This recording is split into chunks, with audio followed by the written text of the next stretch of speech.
बंदी छोड़ सतगुरु रामपाल जी परमेश्वर जी की जय हो।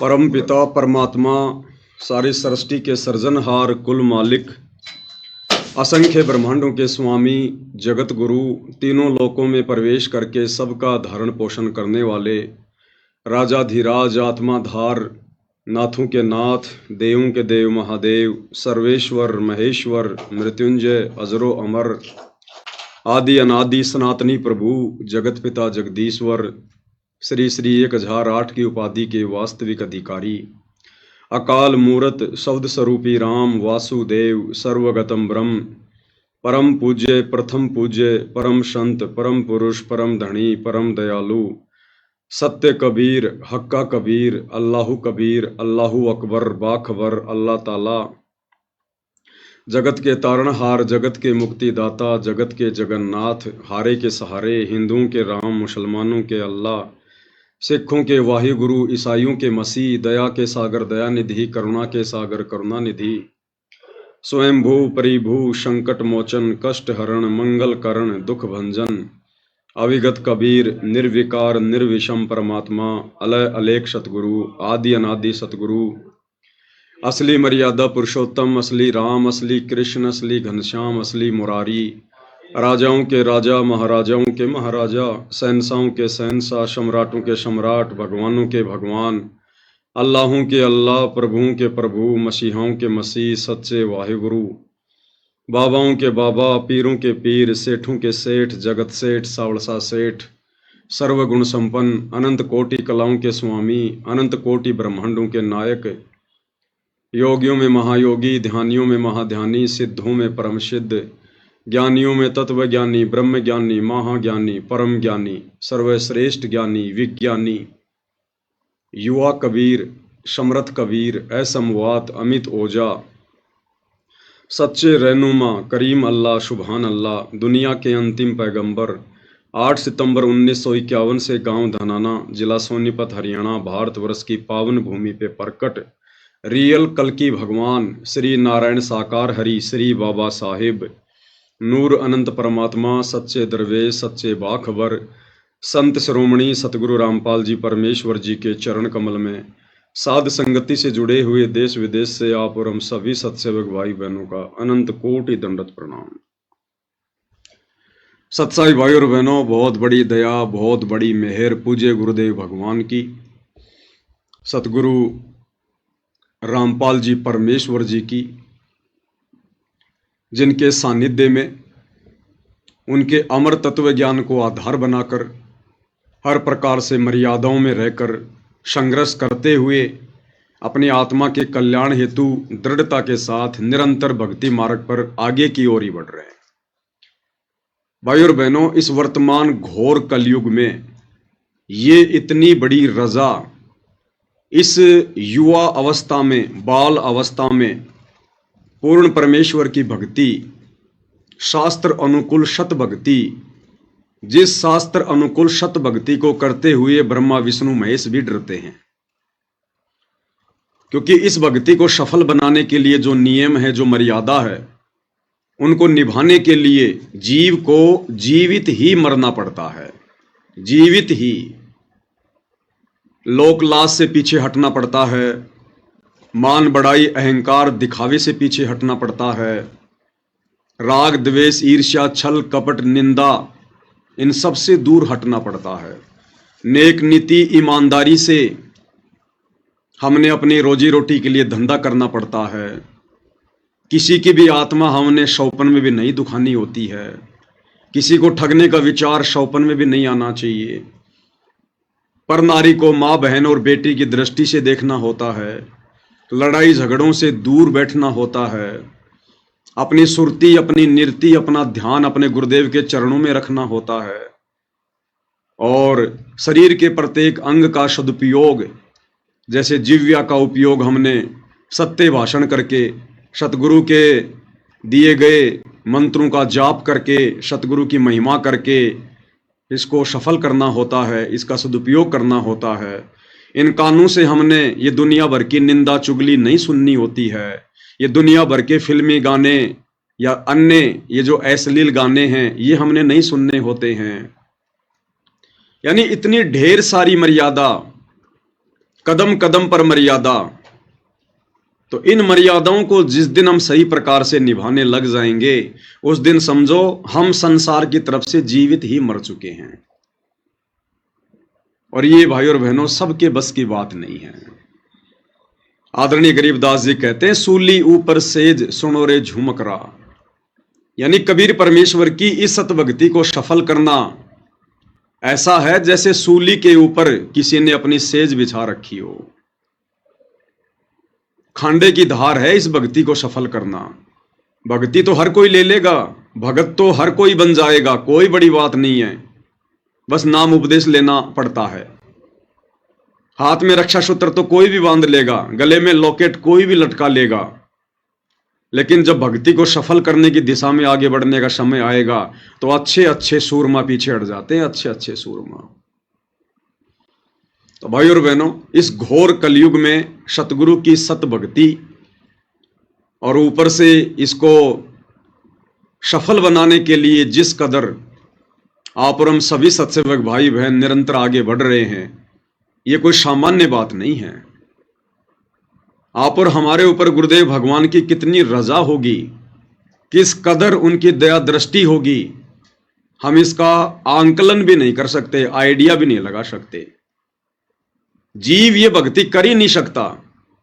इसीलिए परमात्मा कहते हैं, आप पे आरती आप पे साजे, आप पे किंगर आप पे बाजे, आप पे ताल झांझ झनकारा, आप नचे आप देखन हारा। ये परमात्मा हमसे भक्ति करवाता है, हर प्रकार से हमें संरक्षण देकर, हमारी शोषों इच्छाओं को शांत करके, हमारी ढेरों उन व्यर्थ की कल्पनाओं का मर्दन करके ये सतगुरु हमें भक्ति पर लगाता है और अपनी गोद में उठाकर चलता है। तब भाई और बहनों, इस काल के लोक में एक शब्द सतगुरु की भक्ति का सफल हो पाता है। अन्यथा यहां भक्ति करना खांडे की धार है, खांडे की धार। और जब हम जीव आत्मा इस भक्ति मार्ग पर आगे बढ़ते हैं तो काल पहले से कहीं अधिक सक्रिय हो जाता है, एक्टिव हो जाता है कि ये आत्माएं इस भक्ति को सफल ना कर लें, क्योंकि ये काल बली भाई और बहनों, ये आलू टमाटर गोभी मटर पनीर नहीं खाता, ये जोटे बकरे मुर्गे नहीं खाता। जो वस्तु खाने का इसको श्राप लगा है, उसके लिए इसने आप और हमें यहां पर भेड़ बकरियों की तरह पाल रखा है, जो सतगुरु ने हमें सृष्टि रचना के माध्यम से बताया। हम मनुष्य शरीरधारी आत्माएं, स्त्रियां पुरुष, जैसा भी भोजन करते हैं, सात्विक राजसी या तामसी, उसका जो अंश होता है, सूक्ष्म अंश, वो हमारे सूक्ष्म शरीर में जमा होता रहता है। जैसे कोई व्यक्ति शराब पीता है, अब शराब कोई पीने की चीज थोड़ी है। परमात्मा कहते हैं ये शराब, ये तमाकू, ये मनुष्य शरीर के अनुसार है ही नहीं। कोई भी व्यक्ति शुरुआत में इसको इतनी आसानी से स्वीकार नहीं करता है। जब पहली बार कोई व्यक्ति तंबाकू सेवन करता है, बीड़ी सिगरेट वगैरह पीता है, तो जिस कदर उसको खांसी आती है, आंखों से पानी गिरता है, उसका बुरा हाल हो जाता है, क्योंकि ये वस्तुएं हमारे शरीर की तासीर के अनुसार नहीं है, हमारे शरीर की प्रकृति के अनुसार नहीं है। शराब पहली बार जब कोई व्यक्ति पीता है तो कैसे नाक को बीच कर और बड़ी मुश्किल से मन मार के एक आध घूंट शराब की लेता है, वो कितनी कड़वी होती है। लेकिन धीरे धीरे धीरे धीरे ये काल फिर उसको आदी बना देता है। तो ये चीजें हमारे शरीर की प्रकृति के अनुसार नहीं है, फिर भी इंसान पी रहा है, खा रहा है। मांस भक्षण, शुरुआत में कोई भी आदमी इतनी आसानी से मांस नहीं खाता, बड़ी घृणा आती है, लेकिन धीरे धीरे आदी हो जाता है। ये जबरदस्ती बाई फोर्स काल करवाता है, क्योंकि काल को यही तो खाने का आदेश मिला हुआ है। सूक्ष्म शरीर की वासना, सूक्ष्म शरीर का मैल, सूक्ष्म शरीर की गंध, जो ये आप और हमारे से इस प्रकार की बुराइयां करवाकर, विषय विकारों में धकेल कर, नशे करवाकर, शराब पिलाकर और हमारे सूक्ष्म शरीर में वासना जमा करता रहता है। वो वासना खाने का, वो मैल खाने का, वो गंध खाने का इसको परमेश्वर कबीर देव सतगुरु रामपाल जी की तरफ से श्राप लगा हुआ है। तो ये जबरदस्ती करवाता है। और इसी प्रकार भाइयों और बहनों, अब वर्तमान में जो ये भक्ति का पीक टाइम है, प्राइम टाइम है, कलयुग की बिचली पीढ़ी है, सतगुरु दिन रात मेहनत कर रहे हैं। 30 वर्षों से ऐसा वर्णनीय संघर्ष किया है हमें समझाने के लिए सत्संग करके। तो ये भक्ति का प्राइम टाइम है, कलयुग की बिचली पीढ़ी। और जब इस मार्ग की शुरुआत हुई सन 1994 में, जब कबीर देव ने, सतगुरु रामपाल जी ने अपने यथार्थ 13वें कबीर पंथ की शुरुआत की, उसके बाद से काल पूरी तरह से बौखला गया। इसको चिंता होने लगी कि अब मेरा भोजन मेरे मुख से निकलेगा। तो भाई यहां तो आसानी से एक बिल्ली भी अपने भोजन को नहीं छोड़ती है, एक कुत्ता भी अपने भोजन को नहीं छोड़ता है जब उसके दांत तले हो। तो काल इतनी आसानी से कैसे छोड़ेगा आप और हमें? वो तो हर संभव अपने भोजन को बचाएगा, प्रयास करेगा। तो काल सन 1994 से ही एक्टिव है। और जैसे जैसे ये मार्ग आगे बढ़ता गया, काल को उतनी चिंता होने लगी, उतनी फिक्र होने लगी, और हर संभव प्रयास में लगा रहा। आत्माओं को डगमग किया जाए, उनके मन में शंका पैदा की जाए, संदेह पैदा किया जाए, गुरु मर्यादा तुड़वाई जाए, गुरु वचन की अवहेलना करवाई जाए, भक्ति विधिवत ना कर पाए कोई जीव, इसके लिए उसको व्यस्त किया जाए, उसके मन में सौ शंकाएं पैदा की जाए। तो ये अपना प्रयास पूरी तरह से कर रहा है। और अब तो भाइयों और बहनों, वो समय आ गया है जिस समय काल पूरी तरह से बौखलाया हुआ है, विशेषकर सन 2014 से। और काल पूरी तरह से एक्टिव हो चुका है, अपने अनेकों रूप बनाकर सतगुरु रामपाल जी परमेश्वर जी की संगत में जो भगत भाई बहन मर्यादा तोड़कर भक्ति करने का, भगत बनने का दिखावा कर रहे हैं, ढोंग कर रहे हैं, सूक्ष्म रूप में उनके हृदय में बैठा है, उनकी बुद्धि पर सवार है, और अन्य भगत भाई बहनों की भी मर्यादा तुड़वा रहा है, उनको भी भ्रमित करवा रहा है। और जब से सात संगतियां शुरू हुई है, तब से तो इसका हाल ही बेहाल हो गया कि यहां तो बिल्कुल प्योर सोल, प्योर आत्मा, शुद्ध आत्मा तैयार हो रही है। ये तो परमेश्वर की भट्ठी है, भट्ठी। तो भाई और बहनों, साध संगतियों को भी इतनी आसानी से आगे नहीं बढ़ने देगा। ये थोड़ी है कि हम साध संगति से जुड़ गए, पवन भगत जी के वीडियो देखने लग गए, गुरु जी की आरती उतारने लग गए, गुरु जी को भोग लगाने लग गए, तो बस हमारा तो हो गया बेड़ा पार। इस वहम में ना रहना भाई और बहनों।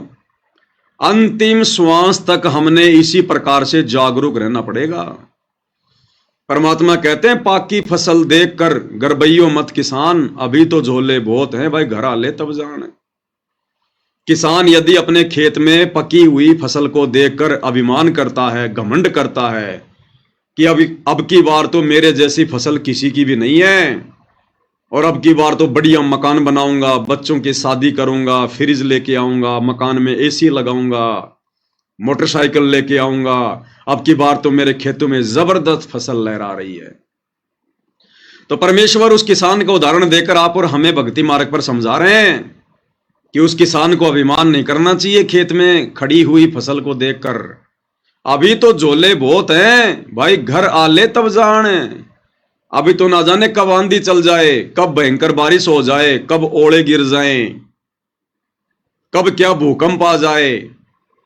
जब तक वो फसल कट पिट के निकल कर और उनको बोरियों में और उनको उन कट्टों में बांध कर जब तक तू अपने घर पर ना रख ले, तब तक भाई तेरे को सचेत रहने की आवश्यकता है।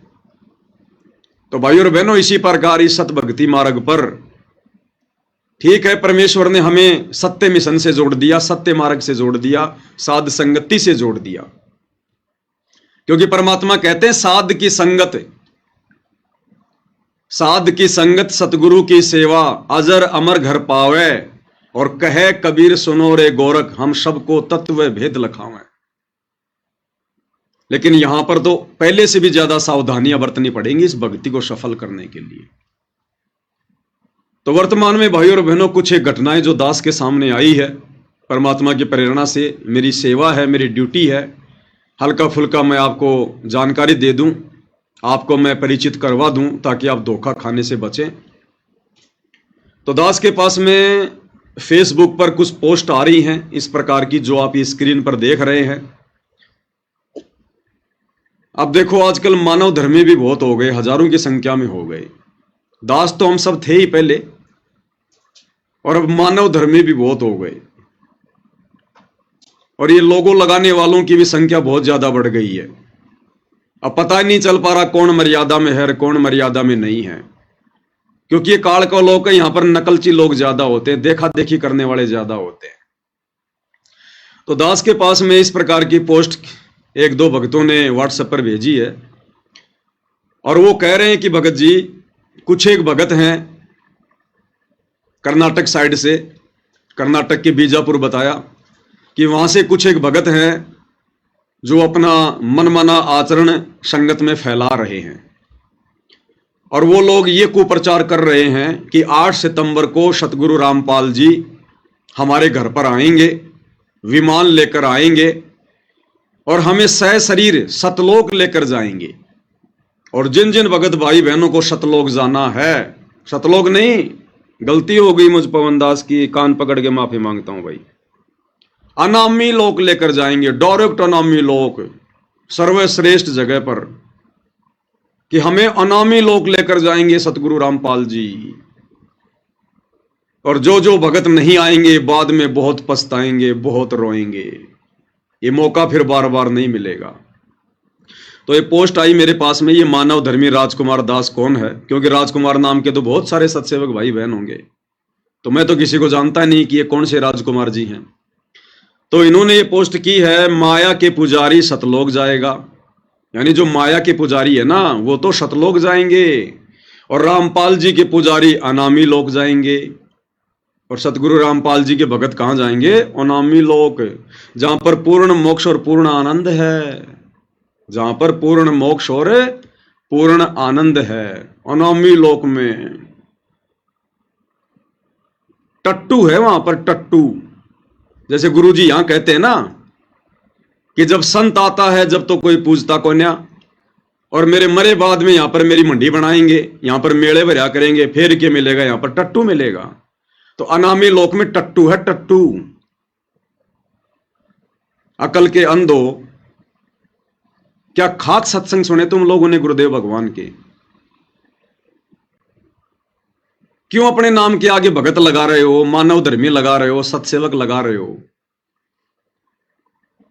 जिन जिन लोगों के इस प्रकार के विचार हैं वो दुनिया के सबसे बड़े गधे हैं, सबसे बड़े गधे।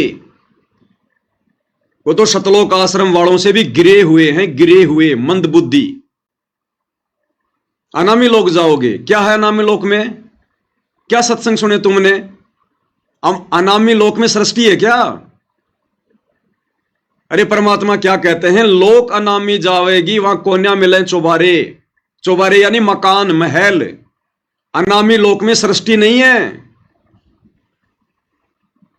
लोक अनामी जावेगी वहां कोन्या मिले चौबारे, आत्मा और परमात्मा वहां कोन्या रहते न्यारे। यानी उस अनामी लोक में जाने के बाद में परमात्मा आत्मा का अस्तित्व सदा सदा के लिए समाप्त कर देता है। फिर आनंद क्या खाक भोगोगे तुम? जिस शब्द से परमेश्वर ने हमें प्रथम बार सतलोक में उत्पन्न किया था, उसी शब्द में परमात्मा अनामी लोक में ले जाकर आत्मा को वापस अपने शरीर में समा लेता है। फिर क्या खाक आनंद मनाओगे तुम वहां पर? टट्टू आनंद लोगे तुम वहां पर? अनामी लोक में केवल परमेश्वर अकेले रहते हैं, केवल परमेश्वर अकेले। और उनका जो रूप है वो निराकार और साकार से भी भिन्न है। ना उनको आकार में कह सकते, ना उनको साकार में कह सकते। निराकार और साकार से भिन्न जो अवस्था है उसमें रहते हैं परमात्मा, कबीर देव, सतगुरु रामपाल जी, सिर्फ अकेले। वहां सृष्टि नहीं है। सुना तुमने कभी किसी सत्संग में, सृष्टि रचना में, कि अनामी लोक में सृष्टि है। अरे वाणी क्या कह रही है? लोक अनामी जावे गावा कोन्या मिले चौबारे। चौबारे यानी महल, वहां सृष्टि नहीं है। सृष्टि केवल नीचे के 3 लोकों में है। और सात संगति के माध्यम से जब वीडियो बन रहे थे पुस्तकों के ऊपर, तो भक्ति और भगवान पुस्तक में परमात्मा ने हमें क्या बताया कि जिस आत्मा को परमात्मा ने एक बार उत्पन्न कर दिया और जिन लोकों को परमात्मा ने एक बार उत्पन्न कर दिया, अनामी लोक से नीचे के 3 लोक जिनको परमेश्वर ने उत्पन्न किया है, उनको परमात्मा कभी भी नष्ट नहीं करेगा। यानी आत्मा को परमात्मा कभी अनामी लोक लेकर ही नहीं जाएगा। ये परमेश्वर का वचन है। आत्मा को परमात्मा ने अजरो अमर कहा है, अविनाशी कहा है। तो एक तरफ तो परमात्मा ने आत्मा को अविनाशी कह दिया, फिर अविनाशी आत्मा को परमात्मा नष्ट कैसे करेगा भाई? फिर तो भगवान का वचन ही झूठा हो गया। इसलिए गुरुदेव ने उस पुस्तक में बताया कि परमेश्वर ने नीचे के 4 लोकों को, यानी जो अनामी लोक है वो तो है ही है अविनाशी, और जो नीचे के 3 लोक परमात्मा ने जो और रचे,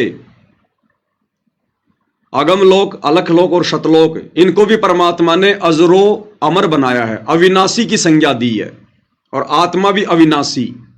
तो ये नीचे के 3 लोक यानी टोटल 4 लोक मान लो, और ये जितनी भी आत्माएं परमात्मा ने उत्पन्न की हैं, इनको परमात्मा कभी भी नष्ट नहीं करेगा, कभी भी। ये अखंड हैं। अब यहां से जाने के बाद फिर हम कभी भी, और परमेश्वर की सृष्टि तो कभी नष्ट होती नहीं, अविनाशी उसी को कहते हैं। अब इस काल लोक से यदि हम चले जाते हैं हिम्मत करके, संघर्ष करके, मर्यादाओं में रहकर, तो सीढ़ी दर सीढ़ी फिर हम ऊपर चढ़ेंगे, ऊपर के 3 लोकों में। पहले शतलोक में, फिर अलख लोक में, फिर अनामी लोक में। वो लोक परमात्मा कभी भी विनाश में नहीं लेके आएगा, अखंड है वो। और जितनी भी आत्माएं हैं वो भी फिर उन लोकों में रहेंगी, वो दोबारा फिर काल की सृष्टि में भी नहीं आएंगी। क्योंकि यहां हमने कितने दुख भोगे हैं असंख्य युगों से, अब हम सुखी सुख भोगेंगे आगे, सुखी सुख। अब यहां से तो दुख भोग के जा रहे हैं, और वहां जाके परमात्मा हमारे को अनामी लोक में जाके नष्ट कर देगा, आत्मा का अस्तित्व समाप्त कर देगा। तो क्या सुख भोगा फिर हमने?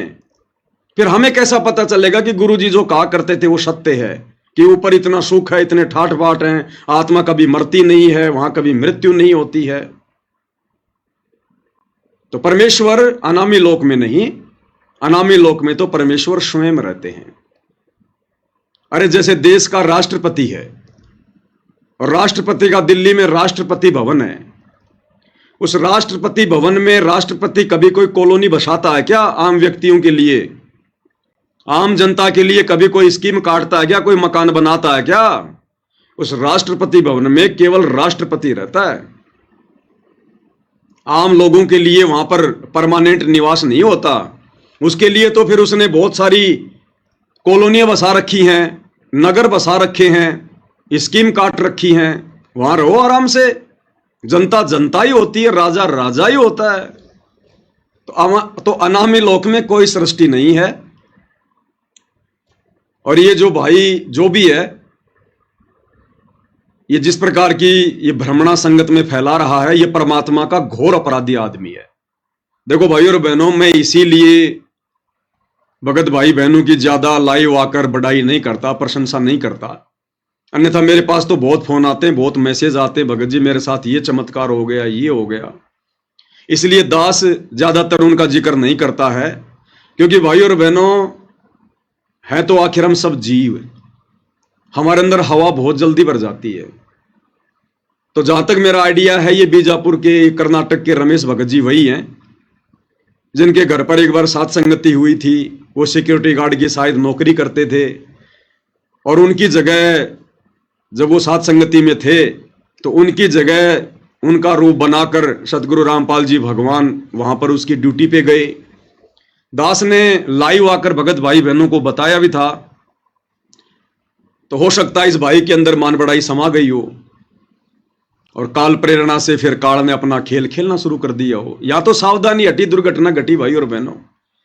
जीव जीव ही रहेगा, अगर पीव बनने का प्रयास करेगा तो सत्यानाश होगा, सत्यानाश। तो ये व्यक्ति यदि ऐसी गलती कर रहा है और यदि ये वही कर्नाटक के बीजापुर वाला रमेश है जो इस प्रकार की बकवाद संगत में फैला रहा है, तो ये व्यक्ति भाई और बहनों परमात्मा का घोर अपराधी है, दोषी है परमात्मा का। इसने सात संगति से जुड़ने के बाद भी अपना ये मनुष्य जीवन बर्बाद कर दिया। खुद तो नरक में जाएगा जाएगा, अपने परिवार को भी लेकर जाएगा। और कुछ एक मंद बुद्धि भगत मेरे पास में मैसेज भेज रहे हैं कि भगत जी ये क्या सत्य है, भगत जी आप आओगे या नहीं आओगे, भगत जी हमें जाना चाहिए या नहीं जाना चाहिए। भाई वो भी गए काम से, वो भी काम से गए। अगर उस रमेश को मान लो अगर गुरुजी ने कुछ दिखाया है, देखो भाई और बहनों परमात्मा समर्थ है, परमात्मा ये नहीं कर सकता वो नहीं कर सकता। अगर कोई इस प्रकार की बातें बोलता है तो गुरुदेव ने उसको मूर्ख बताया। लेकिन परमात्मा की भी कुछ मर्यादाएं हैं, कुछ नियम हैं, कुछ उसके उसूल हैं। उनसे हटकर यदि हम डींग मारेंगे तो वो भक्ति मार्ग में नहीं चलता। फिर परमात्मा तो समर्थ है, कुछ भी कर सकता है, वो तो कहीं से भी किसी को लेकर जा सकता है, नो डाउट। तो जिन जिन भगत भाई बहनों ने शंका व्यक्त की है ना, भगत जी क्या करें, हम जाएं या ना जाएं, हमें जाना चाहिए नहीं जाना चाहिए, तो वो भी भाई और बहनों मझधार में। जो व्यक्ति सात संगति से जुड़ने के बाद भी इन छोटी मोटी घटनाओं का निर्णय स्वयं नहीं कर रहा है, वो भी मंद बुद्धि है, उसकी भी मर्यादा खंडित है। अरे अगर आदेश उस रमेश दास को गुरुदेव ने दिया भी होगा तो तुम क्या वहां पे टट्टू लाने जा रहे हो? जब तुम्हें ले जाना होगा तो परमात्मा तुम्हें भी सूचना भेज देगा। अगर उस रमेश दास को उसके अनुसार गुरुजी ने आकर कहा है कि बेटा 8 सितंबर को तैयार रहना, मैं विमान लेके आऊंगा और तेरे को डायरेक्ट अनामी लोक में लेकर जाऊंगा, तो बाकी क्यों अपने ऐसे तैसी करवा रहे हो? वहां जाकर तुम्हें क्या मिलेगा? तुम्हारे लिए हुआ क्या आदेश है? तुम्हें आदेश दिया गया है क्या? तुम क्यों भेड़ चाल में भग रहे हो? तुम क्यों देखा देखी में भग रहे हो? तो जिस व्यक्ति ने इस ज्ञान विरुद्ध इस पोस्ट को पढ़कर अगर मन में भी धारणा बना ली कि मैं जाऊंगा, जिसके मन में इतना भी दोष आ गया, विचार आ गया, वो व्यक्ति भी इस जन्म में मोक्ष प्राप्त नहीं कर सकता। ये परीक्षा चल रही है हमारी कदम कदम पे। अभी देखा नहीं तुमने इस हार में किस प्रकार से परमात्मा ठोक ठोक के परीक्षा ले रहा है? तो ये परीक्षा ही है ये वाली भी, जो ये पोस्ट आई है संगत में। ये पाखंड, ये आडंबर, ये ढोंग, ये षड्यंत्र, ये काल अब कदम कदम पे रचेगा। दास बहुत पहले कह चुका है भाई और बहनों, अब हम साथ संगति में उस दौर से गुजर रहे हैं, यहां पर जरा भी त्रुटि परमात्मा को पसंद नहीं होगी, जरा भी त्रुटि। और जरूर इस व्यक्ति ने कोई ना कोई गलती करी है, मर्यादा तोड़ी है, और ये काल ने अपना खेल खेला इसके साथ में। काल ने, क्योंकि काल ने भी तो अनामी लोक बना रखा है। अरे काल ने भी तो यहां पर नकली अनामी लोक, नकली अगम लोक, नकली सतलोक बना रखे हैं ना। तो ये काल खेल खेल रहा है उसके साथ में काल, क्योंकि परमात्मा काल को इजाजत दे देगा तो फिर वो अपने बाप का रूप बना लेगा, वैसे नहीं बना सकता। जब उसने अपने भाई जोगजीत का रूप बनाने के लिए भी उसकी आज्ञा मांगी, तो परमात्मा का कैसे बना लेगा? गुरुदेव भगवान का। हाँ, परमात्मा आदेश दे सकते हैं हम भक्तों की परीक्षा के लिए कि देख ले भाई मेरा रूप बना के, या फिर काल हो सकता है अपने रूप में आया हो, किसी और रूप में आया हो, और सतगुरु रामपाल जी भगवान ने उसका रूप चेंज कर दिया हो, अपना रूप बना दिया हो। उस काल को भी दिखाई नहीं दे रहा कि मेरा क्या रूप दिखाई दे रहा है, और भगत को भी वो गुरु जी का रूप दिखाई देगा, क्योंकि समर्थ तो सतगुरु है ना। सतगुरु जो चाहे सो कर ही। भाई ये कदम कदम पे परीक्षा होंगी हमारी।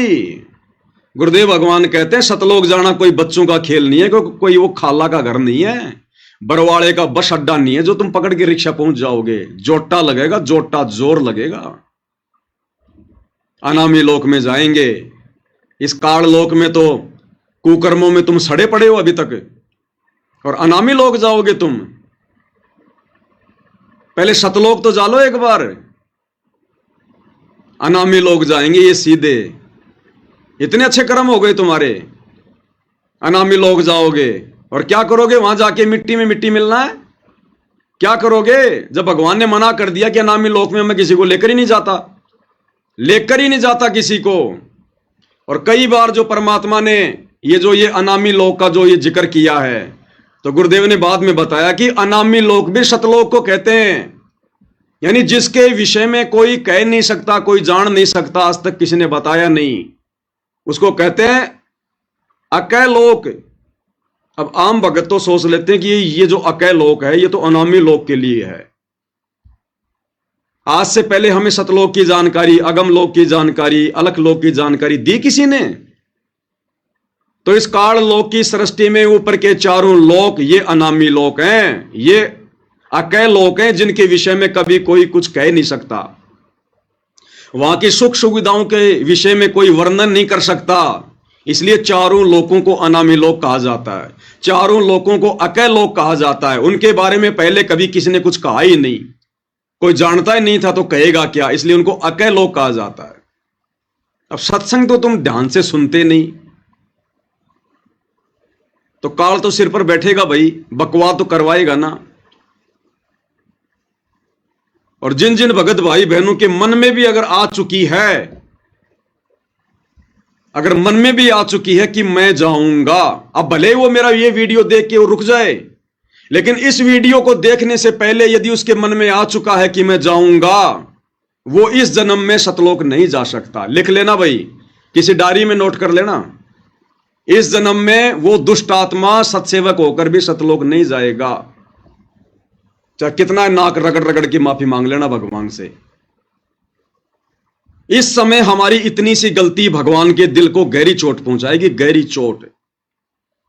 और जिस मूर्ख ने अपनी नादानी से अपने गुरु को दुखी कर दिया, वो कभी सतलोक जा सकता है? वो तो काल लोक में भी कभी सुख नहीं उठा सकता। वो तो 84 लाख योनियों का अधिकारी है, 84 लाख योनियों का। अरे फिर ये धोखेबाज भगवान हो गया, फिर सतगुरु रामपाल जी तो धोखेबाज हो गया। फिर जो अकेले रमेश दास को आकर कह रहा है कि तुझे सह शरीर सतलोक ले जाऊंगा, बाकी भाई बहनों को बुला लो। भाई ये बाकी भाई बहनों को क्यों बुला रहा है? इसलिए तो बुला रहा होगा ना कि भाई गुरुजी ने कहा होगा भाई सबको बुला ले। तो गुरुजी को डर लग रहा है क्या सबको बताने से?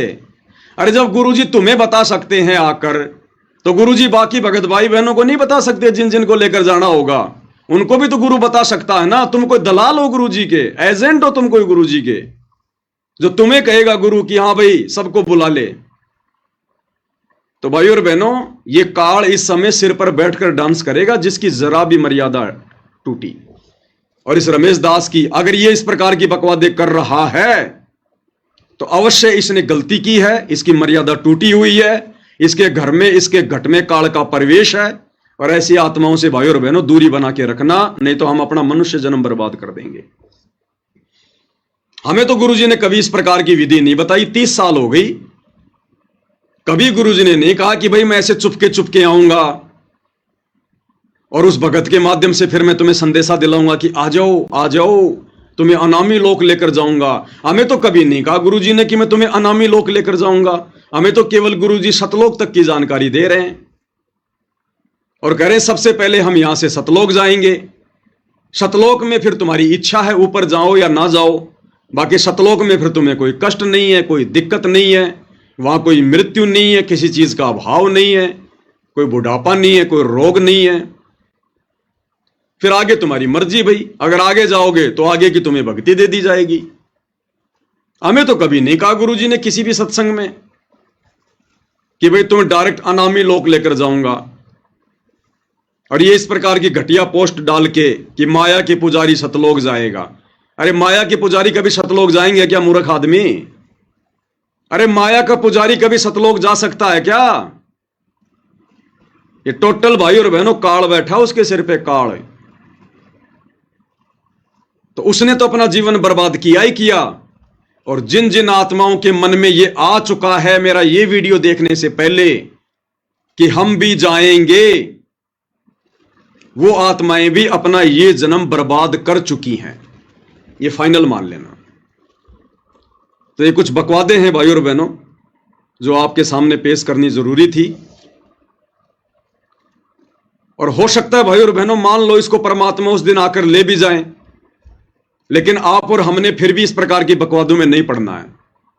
जब तक गुरुजी हमसे आकर कोई बात ना कहें, जब तक हमें आकर कोई आदेश ना दें, और जब तक हम उनके द्वारा बताई गई विधि अनुसार ये कन्फर्म नहीं कर लें कि ये मेरा गुरु है या फिर मेरा गुरु मेरी परीक्षा ले रहा है या मेरे गुरु ने अपना रूप इस काल को दे दिया मेरी परीक्षा के लिए, जब तक ये कन्फर्म ना हो जाए तब तक भाई और बहनों हमने केवल उसी विधि से सतलोक जाने की तैयारी करनी है जो विधि गुरुदेव ने पिछले 30 वर्षों से अपने सत्संगों में बताई है। केवल उसी विधि से। ये काल का लोक है, ये छोड़ेगा नहीं। अंत समय में भी मर्यादा तुड़वा देगा किसी न किसी बहाने, किसी न पॉइंट पर मन में शंका पैदा कर देगा। इसलिए परमात्मा कहते हैं यो गुरु ज्ञान विज्ञान वाणी जीवित ही जग में मरो, यानी संसार की तरफ से जीवित मर जाओ। संसार किसका? काल का। ना हमने कोई काल की बातों पे ध्यान देना, ना हमने काल के पुजारियों की बातों पे ध्यान देना। अपने सतगुरु के प्रत्येक वचन को सत्य मानकर आगे बढ़ना है भक्ति मार्ग पर।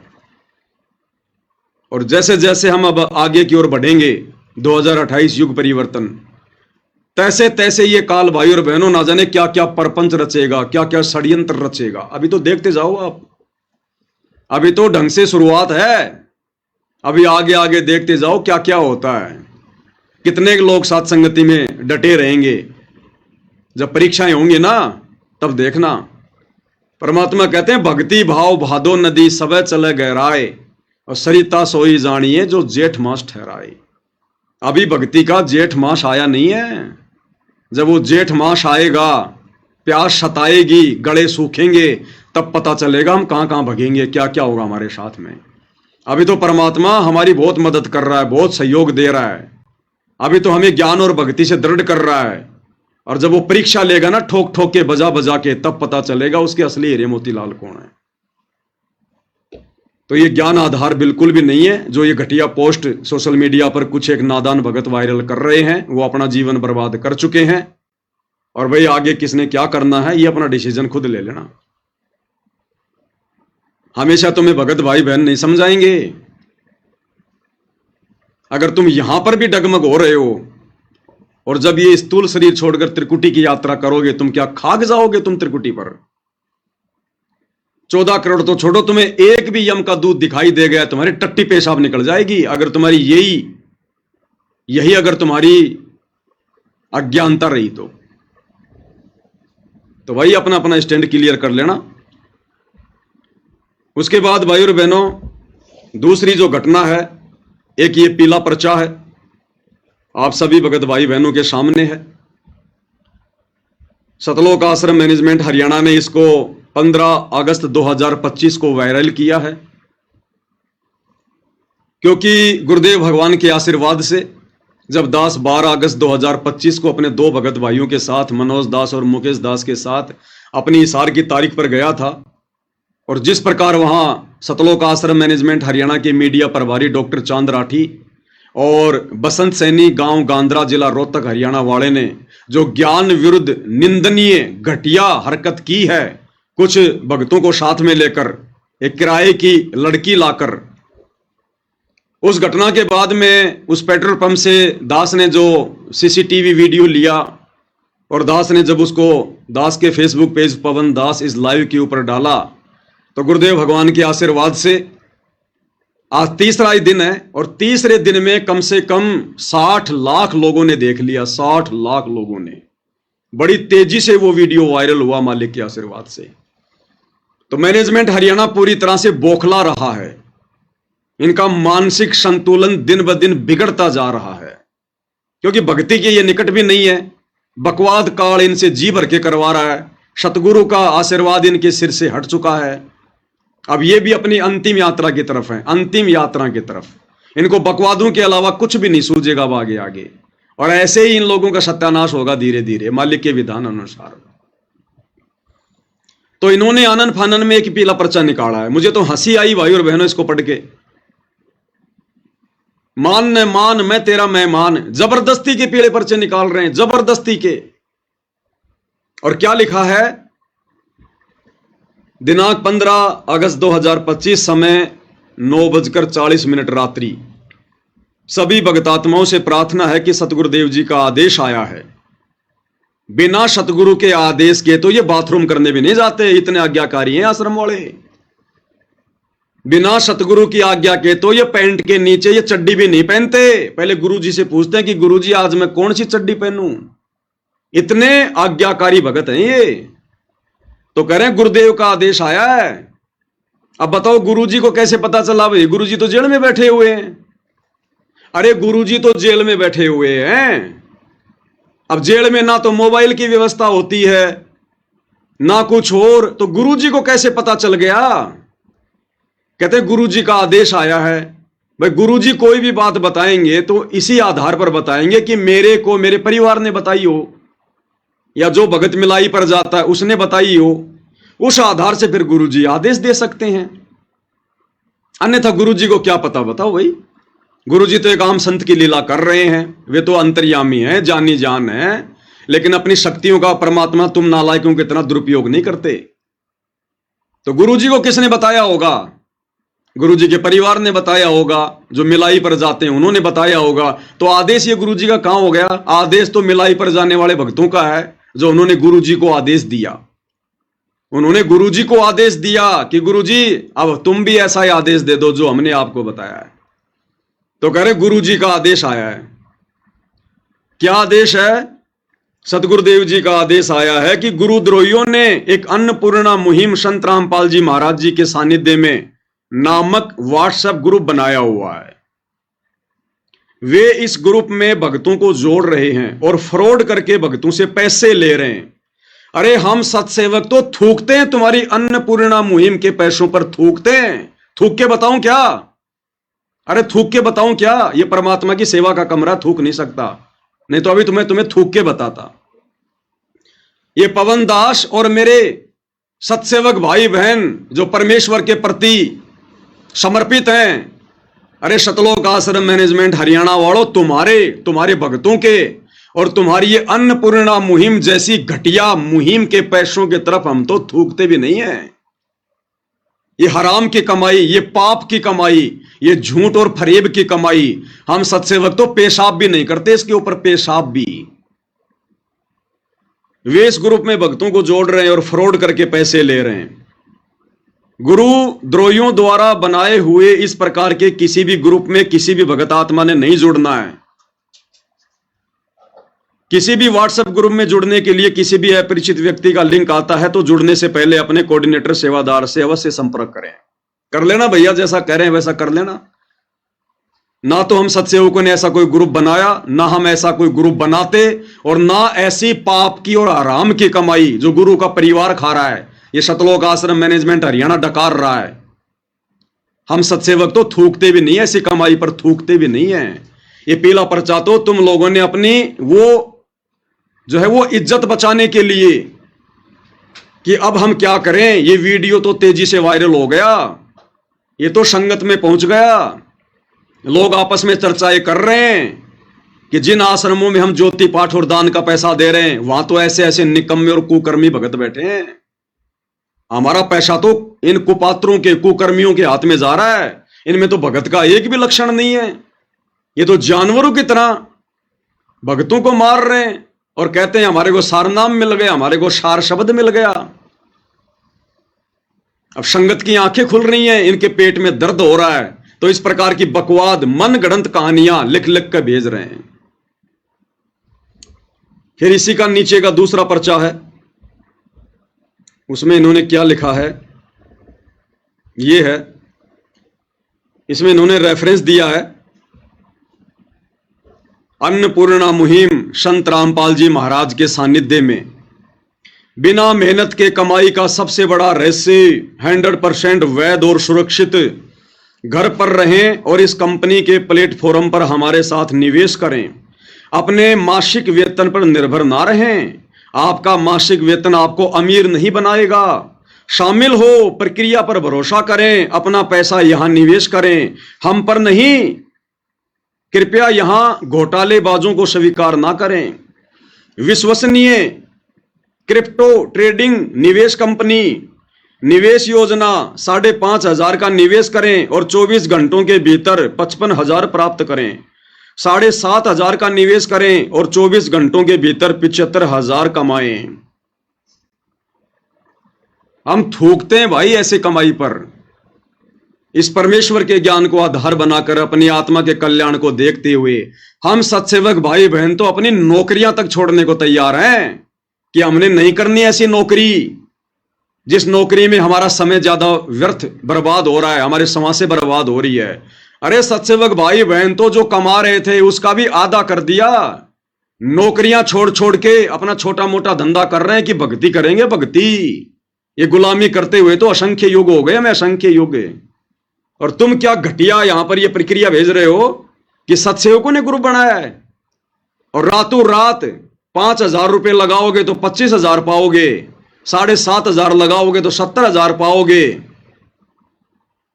ये घटिया कर्म, ये घटिया सोच, ये तुम लोगों की अपनी खुद की है, केवल सत्सेवकों को बर्बाद करने के लिए, सत्सेवकों को बदनाम करने के लिए।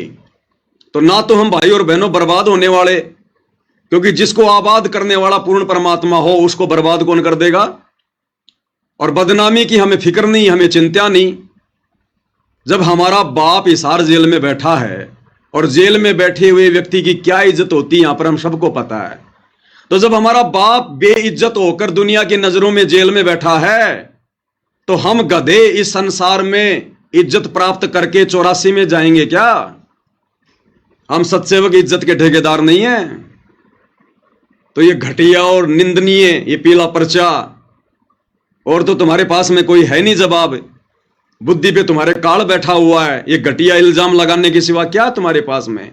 अरे जब तुम हिसार में, वो तुम्हारा बसंत सैनी जो इन आश्रमों में पाठ करता है, जब वो एक किराए की लड़की पकड़ के ला सकता है मुझ पवन दास पर लड़की का झूठा आरोप लगाने के लिए, तो ये व्हाट्सएप पे ग्रुप बना बना के डालना, हमारे को बदनाम करने की साजिश करना, ये कौन सी बड़ी बात है?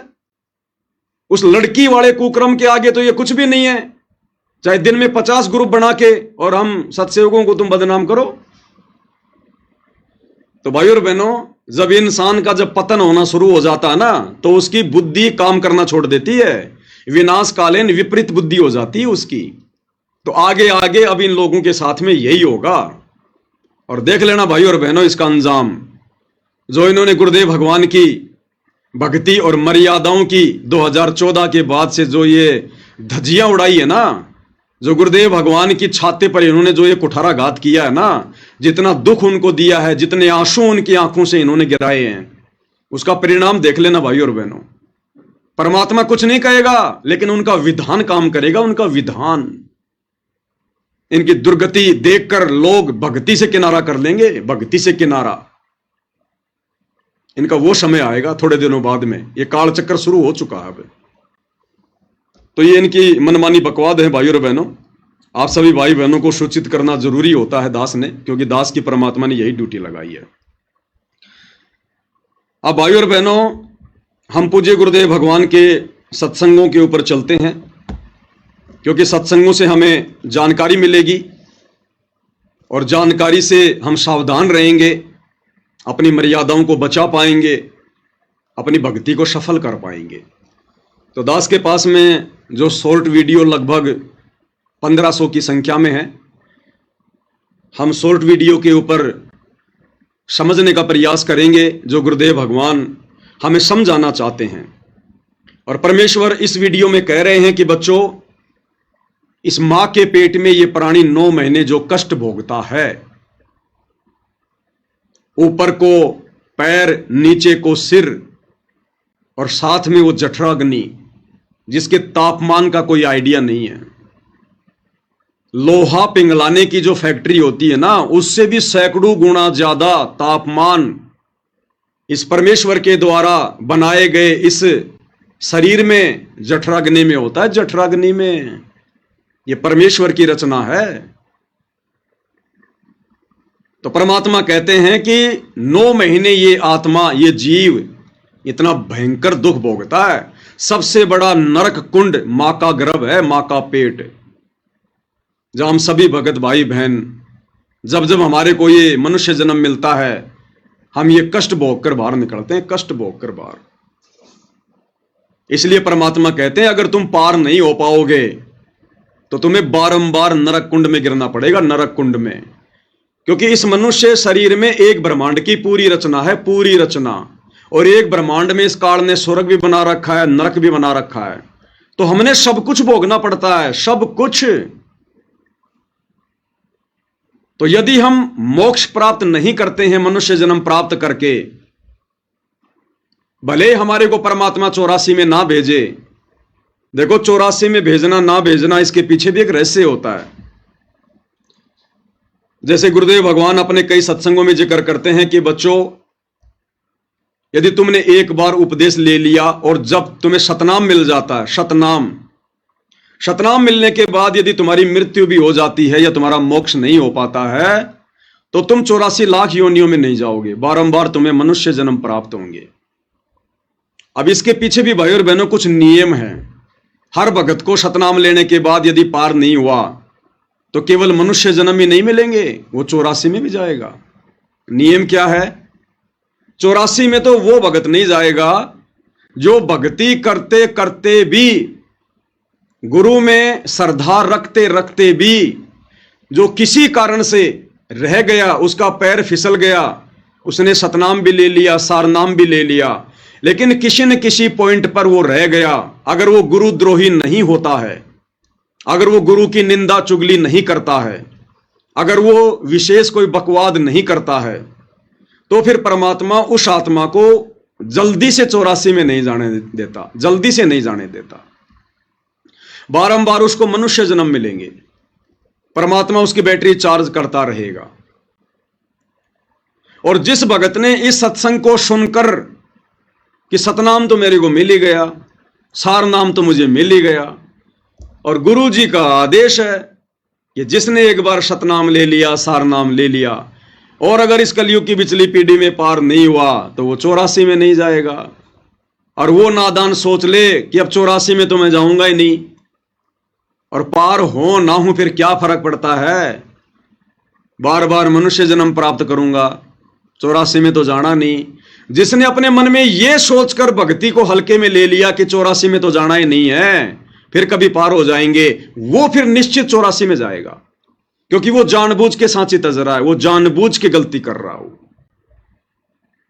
और एक वो व्यक्ति जो भक्ति करते करते सतनाम लेकर, सारनाम लेकर जो गुरुद्रोही हो जाता है, जो गुरुद्रोही हो जाता है।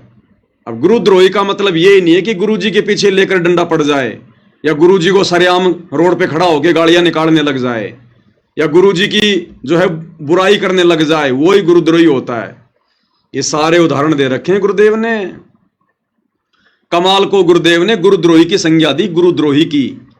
अब बताओ भाई और बहनों, कमाल ने कब गुरु जी को गालियां दी, कब गुरु जी की निंदा करी, बताइए? लेकिन वो भी गुरुद्रोही,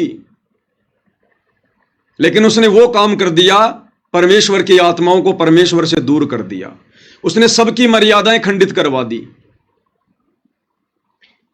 और अंत में वो गुरुद्रोही कहलाया। वो 84 में जाएगा। और उस कमाल वाला काम वर्तमान में गुरु जी का परिवार कर रहा है,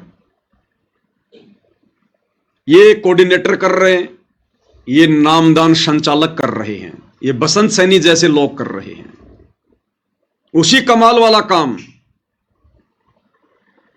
अरे कमाल ने तो कभी गुरु जी को गालियां नहीं दी, फिर भी गुरुद्रोही। गालियां ये मैनेजमेंट वाले भी नहीं दे रहे, लेकिन फिर भी ये गुरुद्रोही हैं, क्योंकि इनकी नीच हरकतों से ये दुनिया वाले गुरु जी को गालियां दे रहे हैं। इन्होंने 2019 में गुरुदेव भगवान की मर्यादाओं के विरुद्ध खड़ा होकर काल प्रेरणा से पूरी संगत को यह आदेश बता दिया कि गुरु जी का आदेश है, हमने बीजेपी को हराना है और कांग्रेस को जिताना है। और एक ऐसे व्यक्ति का फुल टू फुल हरियाणा में समर्थन करवा दिया भक्तों से, जिस व्यक्ति के विषय में गुरुदेव ने साफ साफ कह रखा कि उस भूपेंद्र सिंह हुड्डा को, जो करोथा कांड के समय कांग्रेस सरकार में हरियाणा का मुख्यमंत्री था, गुरुदेव ने कह दिया कि उस व्यक्ति के तो इतने लंबे लंबे कीड़े पड़ेंगे, इतने लंबे लंबे कीड़े। और उसने तो पाप कर्मों की मालगाड़ी भर ली, पाप कर्मों की मालगाड़ी।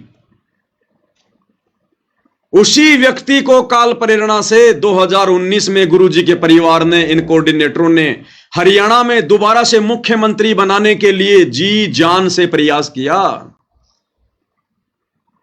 सतगुरु के द्रोही उस भूपेंद्र सिंह हुड्डा का समर्थन करवाया।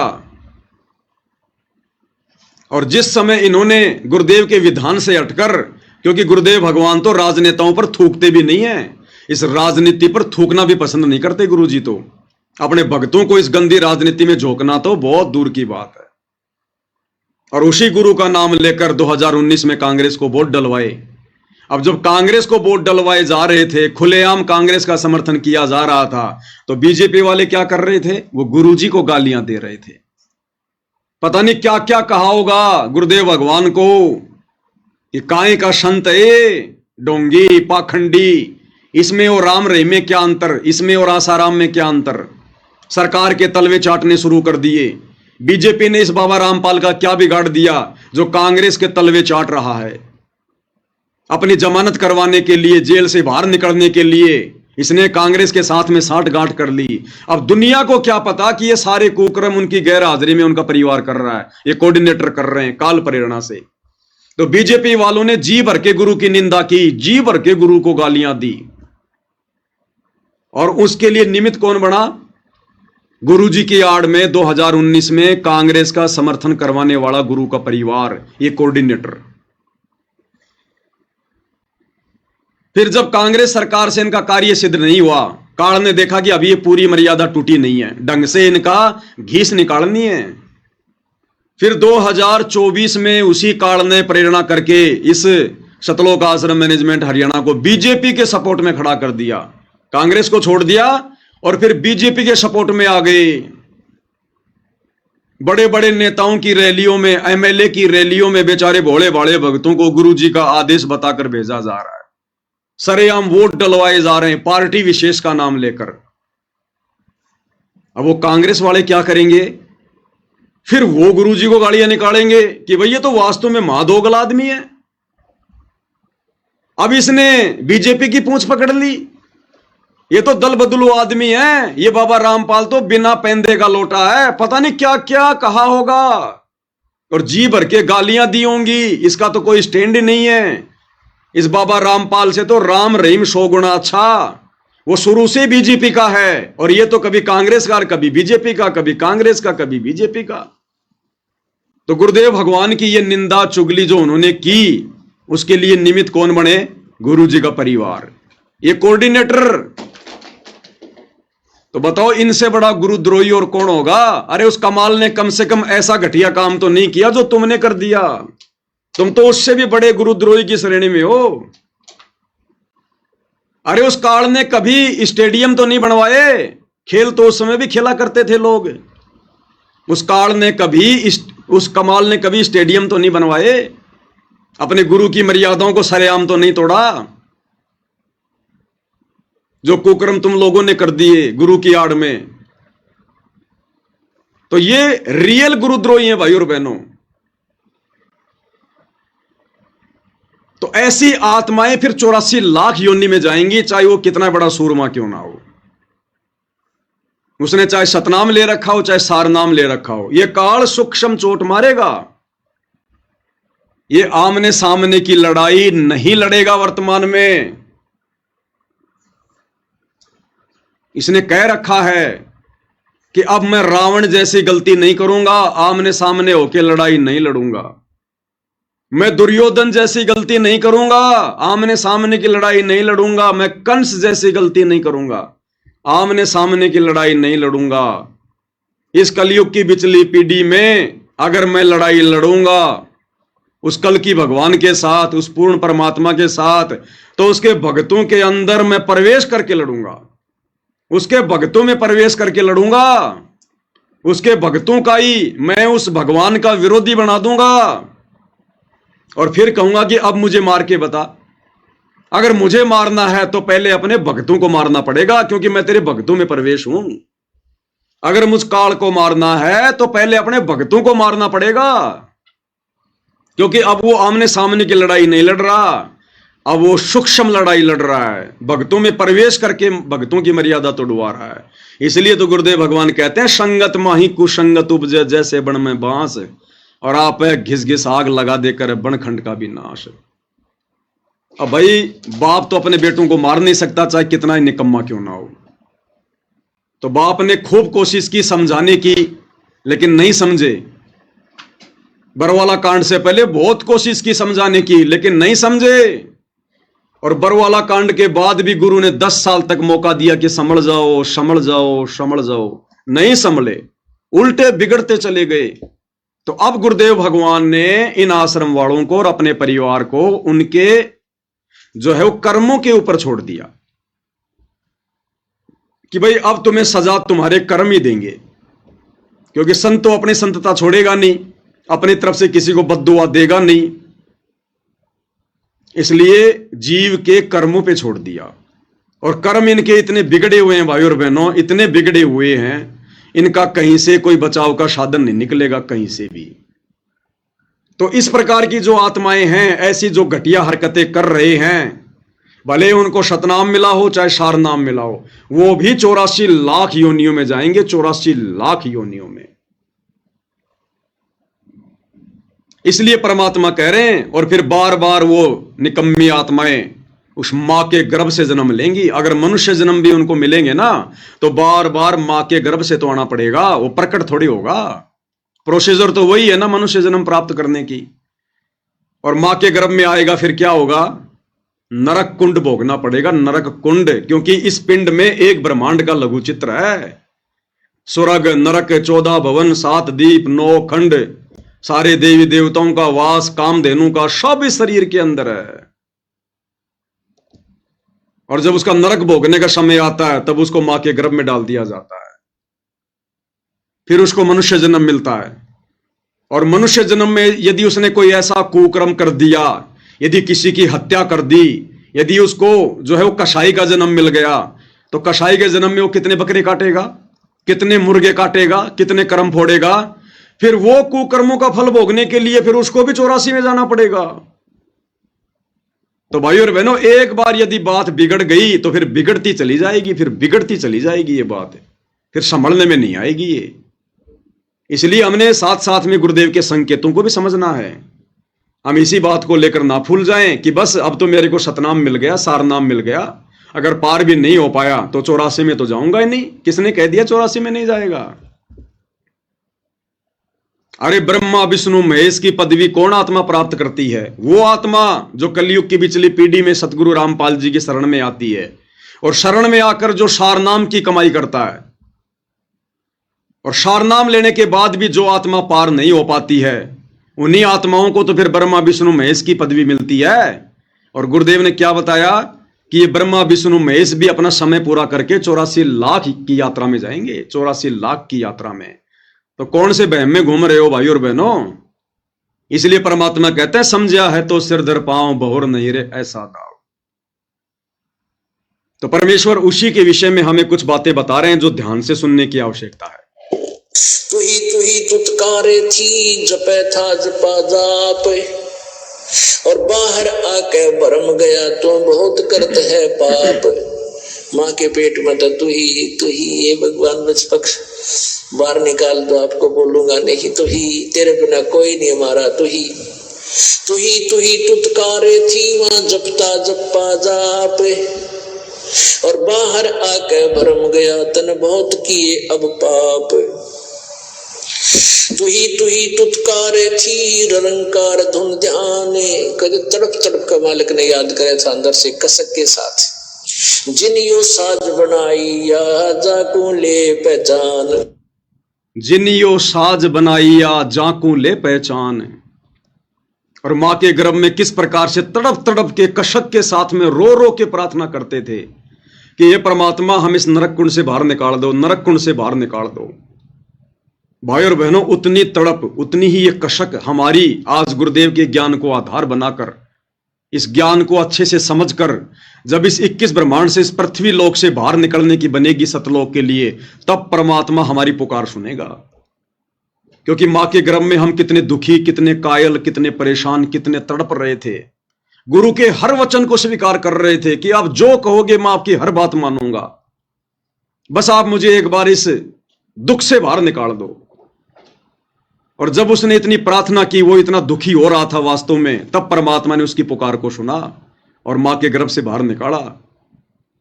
तो इसी प्रकार जब इस वर्तमान समय में जो हमें गुरुदेव मिल गए, भक्ति मिल गई, काल के कष्टों से गुरुदेव ने हमें परिचित करवा दिया, हम उतनी कशक, उतनी तड़प, और वो तड़प और कशक जब बन जाएगी तो शौपन में भी हम कभी मर्यादा तोड़ने की नहीं सोचेंगे। फिर हमारे को पीछे काल का जो है वो लठ दिखाई देगा, 84 लाख योनियों का वो डर दिखाई देगा फिर हमारे को कि ये तो भयंकर बात बिगड़ जाएगी, भयंकर। और ना जाने फिर परमात्मा कब संभालेगा, कब, कितने युगों, कितने जन्मों बाद हम इस भक्ति को खा खर्च के जब वापस पृथ्वी पर आएंगे कभी, तब तक तो अरबों खरबों कलयुग के बिचली पीढ़ी निकल चुकी होंगी, अरबों खरबों कलयुग की बिचली पीढ़ियां, हमारा नंबर भी नहीं पड़ेगा। इसलिए परमात्मा कहते हैं जिन्नियो साज बनाइया उसको ले पहचान, कि उस परमात्मा को पहचान ले जिसने तेरा मां के पेट से, उस गर्भ से, नरक कुंड से तेरा पीछा छुड़वाया था। अरे जिस भगवान ने, जिस कबीर देव ने मां के गर्भ से हमारा पीछा छुड़वाया हमारी प्रार्थना पर, तो उस कबीर के अलावा अब इस धरती पर, इस काल के लोक से हमारा पीछा और कौन छुड़वा सकता है? वही छुड़वाएगा जिसने मां के गर्भ से छुड़वाया। इसलिए परमात्मा कहते हैं जिन्नियो साज बनाइया वा को ले पहचान, कि अब उस कबीर भगवान को तू पहचान ले, अपने सतगुरु को पहचान ले। बंदी छोड़ कौन हो सकता है? काल के बंधनों से कौन छुड़वा सकता है? वो मां का गर्भ भी तो काल का जो है वो बंधन था, बंद थी। जब वहां से बंदी छोड़ने छुड़वाया तो आज कौन छुड़वा देगा उनके अलावा? तो सतगुरु रूप में वो बंदी छोड़ आया हुआ है, कबीर भगवान आया हुआ है। इसलिए परमात्मा कहते हैं जिन्नियो साज बनाइया, जिसने ये खेल रचा है वाकू ले पहचान। तो ये सतगुरु की पहचान करवाई जा रही है भाई और बहनों, पहचान। जठरग्नि से राखिया ना साई गुण भूले, ओ साहेब दर हाले है क्यों बोवे है सूल। क्या बताते हैं?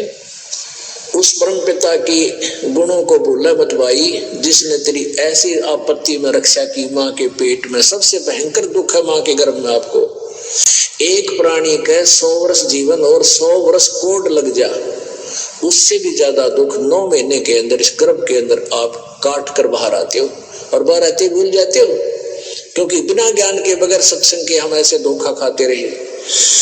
जठरग्नि से राखिया ना साई गुण भूले, उस माँ के पेट में आग बढ़े थी, वहां भी तेरी रक्षा की। जैसे होली को, प्रहलाद को होली से बचाया था, ऐसे ही माँ के पेट में होली है, उसके साथ तेरी रक्षा की परमात्मा ने। ना साई गुण भूल, उस परम पिता के गुणों को भूला मत। और ओ साहेब दर हाल है क्यों बोवत है सूल, कि वो परमात्मा आज भी है, तो ये खोटे कर्म ना करे, चोरी, ठगी, रिश्वतखोरी, बकवाद है, इन न छोड़ दे। आज भी इतना वो तेरे अवश्य देगा। परमेश्वर हमें भाई और बहनों इतना सब कुछ समझा रहे हैं, इतना सब कुछ बता रहे हैं, केवल हमारी सुरती सतलोक में लगवाना चाहते हैं, हमारी सुरती भक्ति में लगवाना चाहते हैं, ताकि इन असंख्य जन्मों से, असंख्य युगों से जो हम ये कष्ट भोगते हुए आ रहे हैं, इनसे हमारा किसी भी प्रकार से पीछा छूटे। और जो विवेकी आत्मा होगी, जो समझदार आत्मा होगी, जो अधिकारी आत्मा होगी, भाई और बहनों, वो तो इस प्राइम टाइम को बिल्कुल भी नहीं चुकेगी और सिर धड़ की बाजी लगाकर गुरुदेव पर कुर्बान हो जाएगी। अगले वीडियो में भाई और बहनों परमेश्वर हमें एक छोटे से सत्संग के माध्यम से आगाह कर रहे हैं कि यदि हमने इस भक्ति को सफल करना है तो किस प्रकार से करना है। अब ये वो समय नहीं रहा भाई और बहनों कि हम चलते फिरते, नहाते धोते, उठते बैठते हम अपनी भक्ति सफल कर लेंगे। नहीं, वो समय कुछ और था, वो समय जा चुका है। वो दौर भक्ति का शुरुआती दौर था। ये तत्व ज्ञान सभी के लिए नया था। कोई भी आत्मा इस ज्ञान को समझकर, ज्ञान को आधार बनाकर सतगुरु से नहीं जुड़ सकती थी, क्योंकि यह ज्ञान हर प्रकार से नया था, नूतन। किसी के भी गले नहीं उतरता यह ज्ञान। उस समय गुरुदेव ने कोई सदग्रंथ नहीं दिखाए, गीता, वेद, कुरान, पुराण नहीं पढ़ाए, सन 1994 से 2001 तक। इसलिए यह ज्ञान किसी के गले नहीं उतरता। कोई इन बातों पर विश्वास नहीं करता, सृष्टि रचना पर, गरीबदास जी के ग्रंथ साहिब पर। इसलिए उस समय परमात्मा ने थोड़ी ढील दे रखी थी कि जैसे भी ये लौटते पोटते घूमते फिरते, जैसे भी ये भक्ति करें, आगे बढ़ेंगे, धीरे धीरे ज्ञान सुनेंगे तो समझ में आ जाएगा। और परमात्मा ने, गुरुदेव भगवान ने अपनी तरफ से 100 सुख दिए। मालिक को पता था कि ये ज्ञान से भक्ति पर नहीं टिकेंगे, इनके बिगड़े हुए काम बनेंगे, तब इनको विश्वास बनेगा, तब ये भक्ति मार्ग पर टिक सकते, नहीं तो नहीं टिकेंगे। एक सत्संग में परमात्मा ने बताया कि किसी व्यक्ति के होठ के ऊपर चोट लग गई, काफी गोली दवाई कराई लेकिन कोई आराम नहीं हुआ। तो किसी बुजुर्ग ने बताया कि भाई थोड़ा सा देसी घी का हलवा बना के इसके होठ पे लगाओ, उससे ये ठीक होगा।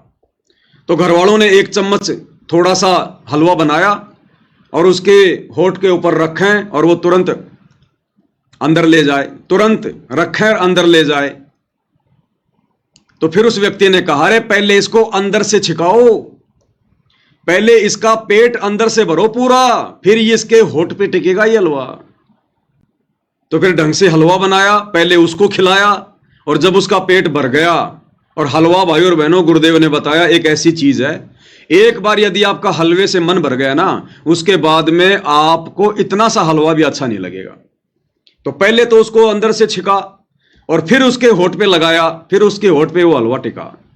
तो गुरुदेव भगवान को पता था भाई और बहनों कि ये आत्माएं इस सृष्टि रचना को स्वीकार नहीं करेंगी, ये आत्माएं इतना विश्वास नहीं करेंगी जब तक इनके बिगड़े हुए कार्यों को सिद्ध ना किया जाए। तो भक्ति की शुरुआत में गुरुदेव भगवान ने हमारे बिगड़े हुए सैकड़ों कामों को जो है वो ठीक किया। बच्चों को नौकरियां दी, किसी की भैंस का थन खराब हो रहा है उसको ठीक किया, किसी के घर में भूत प्रेत की बाधा उसको ठीक किया, किसी के ऊपर किसी ने कोई जंत्र मंत्र करवा रखा है, मूठ करवा रखी है, परमात्मा ने उसको ठीक किया। कोई डॉक्टरों से हॉस्पिटलों में जा जाके दुखी हो लिया था, मरना ही एक अंतिम अपना टारगेट मान लिया था, परमात्मा ने उसको स्वस्थ किया। इस चक्कर में वो आत्मा गुरुदेव भगवान से जुड़ी रही, जैसे तैसे करके वो अपनी भक्ति करती रही, लेकिन ज्ञान को आधार नहीं बनाया। तो ये वाणी, नाम उठत नाम बैठत नाम सोवत जागबे, नाम खाते नाम पीते नाम सेती लागबे, ये भाई और बहनों उस दौर के लिए है, उस दौर के लिए। वर्तमान में गुरुदेव ने कोई कसर नहीं छोड़ी है, शास्त्रों को दिखा दिखाकर एडी से चोटी तक हमारे को भक्ति के रंग में रंग दिया है। कोई प्रमाण, कोई सबूत शेष नहीं बचा। इस मन को कोई गुंजाइश नहीं है कि ये स्वीकार ना करे कि सतलोक नहीं होगा, या सृष्टि रचना सही नहीं होगी, या जो गुरुजी बता रहे हैं वो बातें कहीं से भी ठीक नहीं होंगी। इस काल को, इस मन को कोई गुंजाइश नहीं छोड़ी भगवान ने। इसलिए अब हम भगत भाई बहनों ने वो भक्ति करनी पड़ेगी जो शास्त्र अनुकूल भक्ति हमसे गुरुजी करवाना चाहते हैं, जिस विधि से हमसे भक्ति करवाना चाहते हैं, और इस विधि से ही फिर हमारे को ये लाभ होंगे। वर्तमान में, शुरू में तो गुरुदेव भगवान ने दिए, लेकिन अब नहीं देगा परमात्मा। अब तो हमने खुद मेहनत करनी पड़ेगी, गुरुदेव के बताए मार्ग पे चलना पड़ेगा, तब ऑटोमेटिक लाभ होंगे, ऑटोमेटिक लाभ।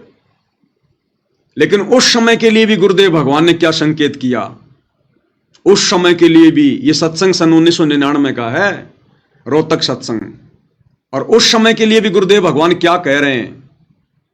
तो वर्तमान वाले भगत भाई बहनों ने तो किस प्रकार से भक्ति को समय देना पड़ेगा। इस सत्संग में गुरुदेव भगवान कह रहे हैं कि हमारी माता बहनें 100 काम छोड़कर अपने बच्चों को साथ में लेकर बैठकर भक्ति करती हैं। देखो, कई बार गुरुदेव भगवान कह देते हैं कि भाई ये भक्ति बहुत आसान है, बहुत सहज है। आप अगर झाड़ू निकाल रही हैं तो झाड़ू भी निकालो और अपने मंत्र भी जाप करो। आप अपने घर का खाना भी बनाते रहो, रसोई में काम भी करते रहो और अपनी आरती भी लगा लो। किसान खेत में अपना काम कर रहा है, साथ में अपनी आरती भी लगा ले, आरती भी सुनता रहे और अपना काम भी करता रहे। मजदूर अपनी मजदूरी भी करता रहे और अपना काम भी करता रहे। और किसी किसी सत्संग में फिर गुरुदेव ने क्या बताया कि बच्चों, जब तक हम प्रथम मंत्र का जाप सुरती, नृत्य और मन के साथ नहीं करेंगे, तब तक वो कमाई हमारे मोक्ष में काउंट नहीं होगी। और सतनाम के बारे में बताया कि जब तक हम सुरती, नृत्य, मन और पवन, ये चारों एलिमेंट लगाकर भक्ति नहीं करेंगे विधि से, वो सतनाम की कमाई हमारे मोक्ष में काउंट नहीं होगी। बाकी हम जो भक्ति कर रहे हैं, जो मंत्र जाप कर रहे हैं, व्यर्थ वो भी नहीं है। क्योंकि परमात्मा कहते हैं नाम अभय पद निश्चय उपजय, बीज पड़े ज्यों खूडम। यानी किसान जब बीज डालता है वो तो अपनी मुट्ठी से छोड़ देता है। अब कोई बीज जमीन में जाके उल्टा गिरता है, कोई सीधा गिरता है, तो वो जामता अवश्य है। इसलिए परमात्मा कह रहे हैं कि नाम सुमरण तो वो भी काम करेगा जो खाते पीते उठते बैठते नहाते धोते कर रहे हैं, लेकिन विशेष इस मोक्ष वाली भक्ति में तुम्हारा वो सुमरण काउंट होगा, तुम्हारा वो भक्ति धन गिना जाएगा जो तुम विधि विधान से करोगे, सुरती, नृत्य, मन और पवन के साथ में करोगे। तीनों समय की आरतियां समय निकालकर बैठकर या खड़े होकर, जैसे भी तुम्हारी व्यवस्था है, और विधि विधान से करोगे, हाथ में भक्ति बोध लेकर करोगे। अनपढ़ हो तो फिर गुरुदेव भगवान की अपनी ऑडियो वीडियो लगा लो, लेकिन तुमने समय निकालना पड़ेगा, एक जगह स्थिर होना पड़ेगा, बैठना पड़ेगा या खड़ा होना पड़ेगा। अब भागते भागते नहाते धोते उठते बैठते भैंसों को बाहर ले जाते लाते ये आरतियां करोगे तो बात नहीं बनेगी। अब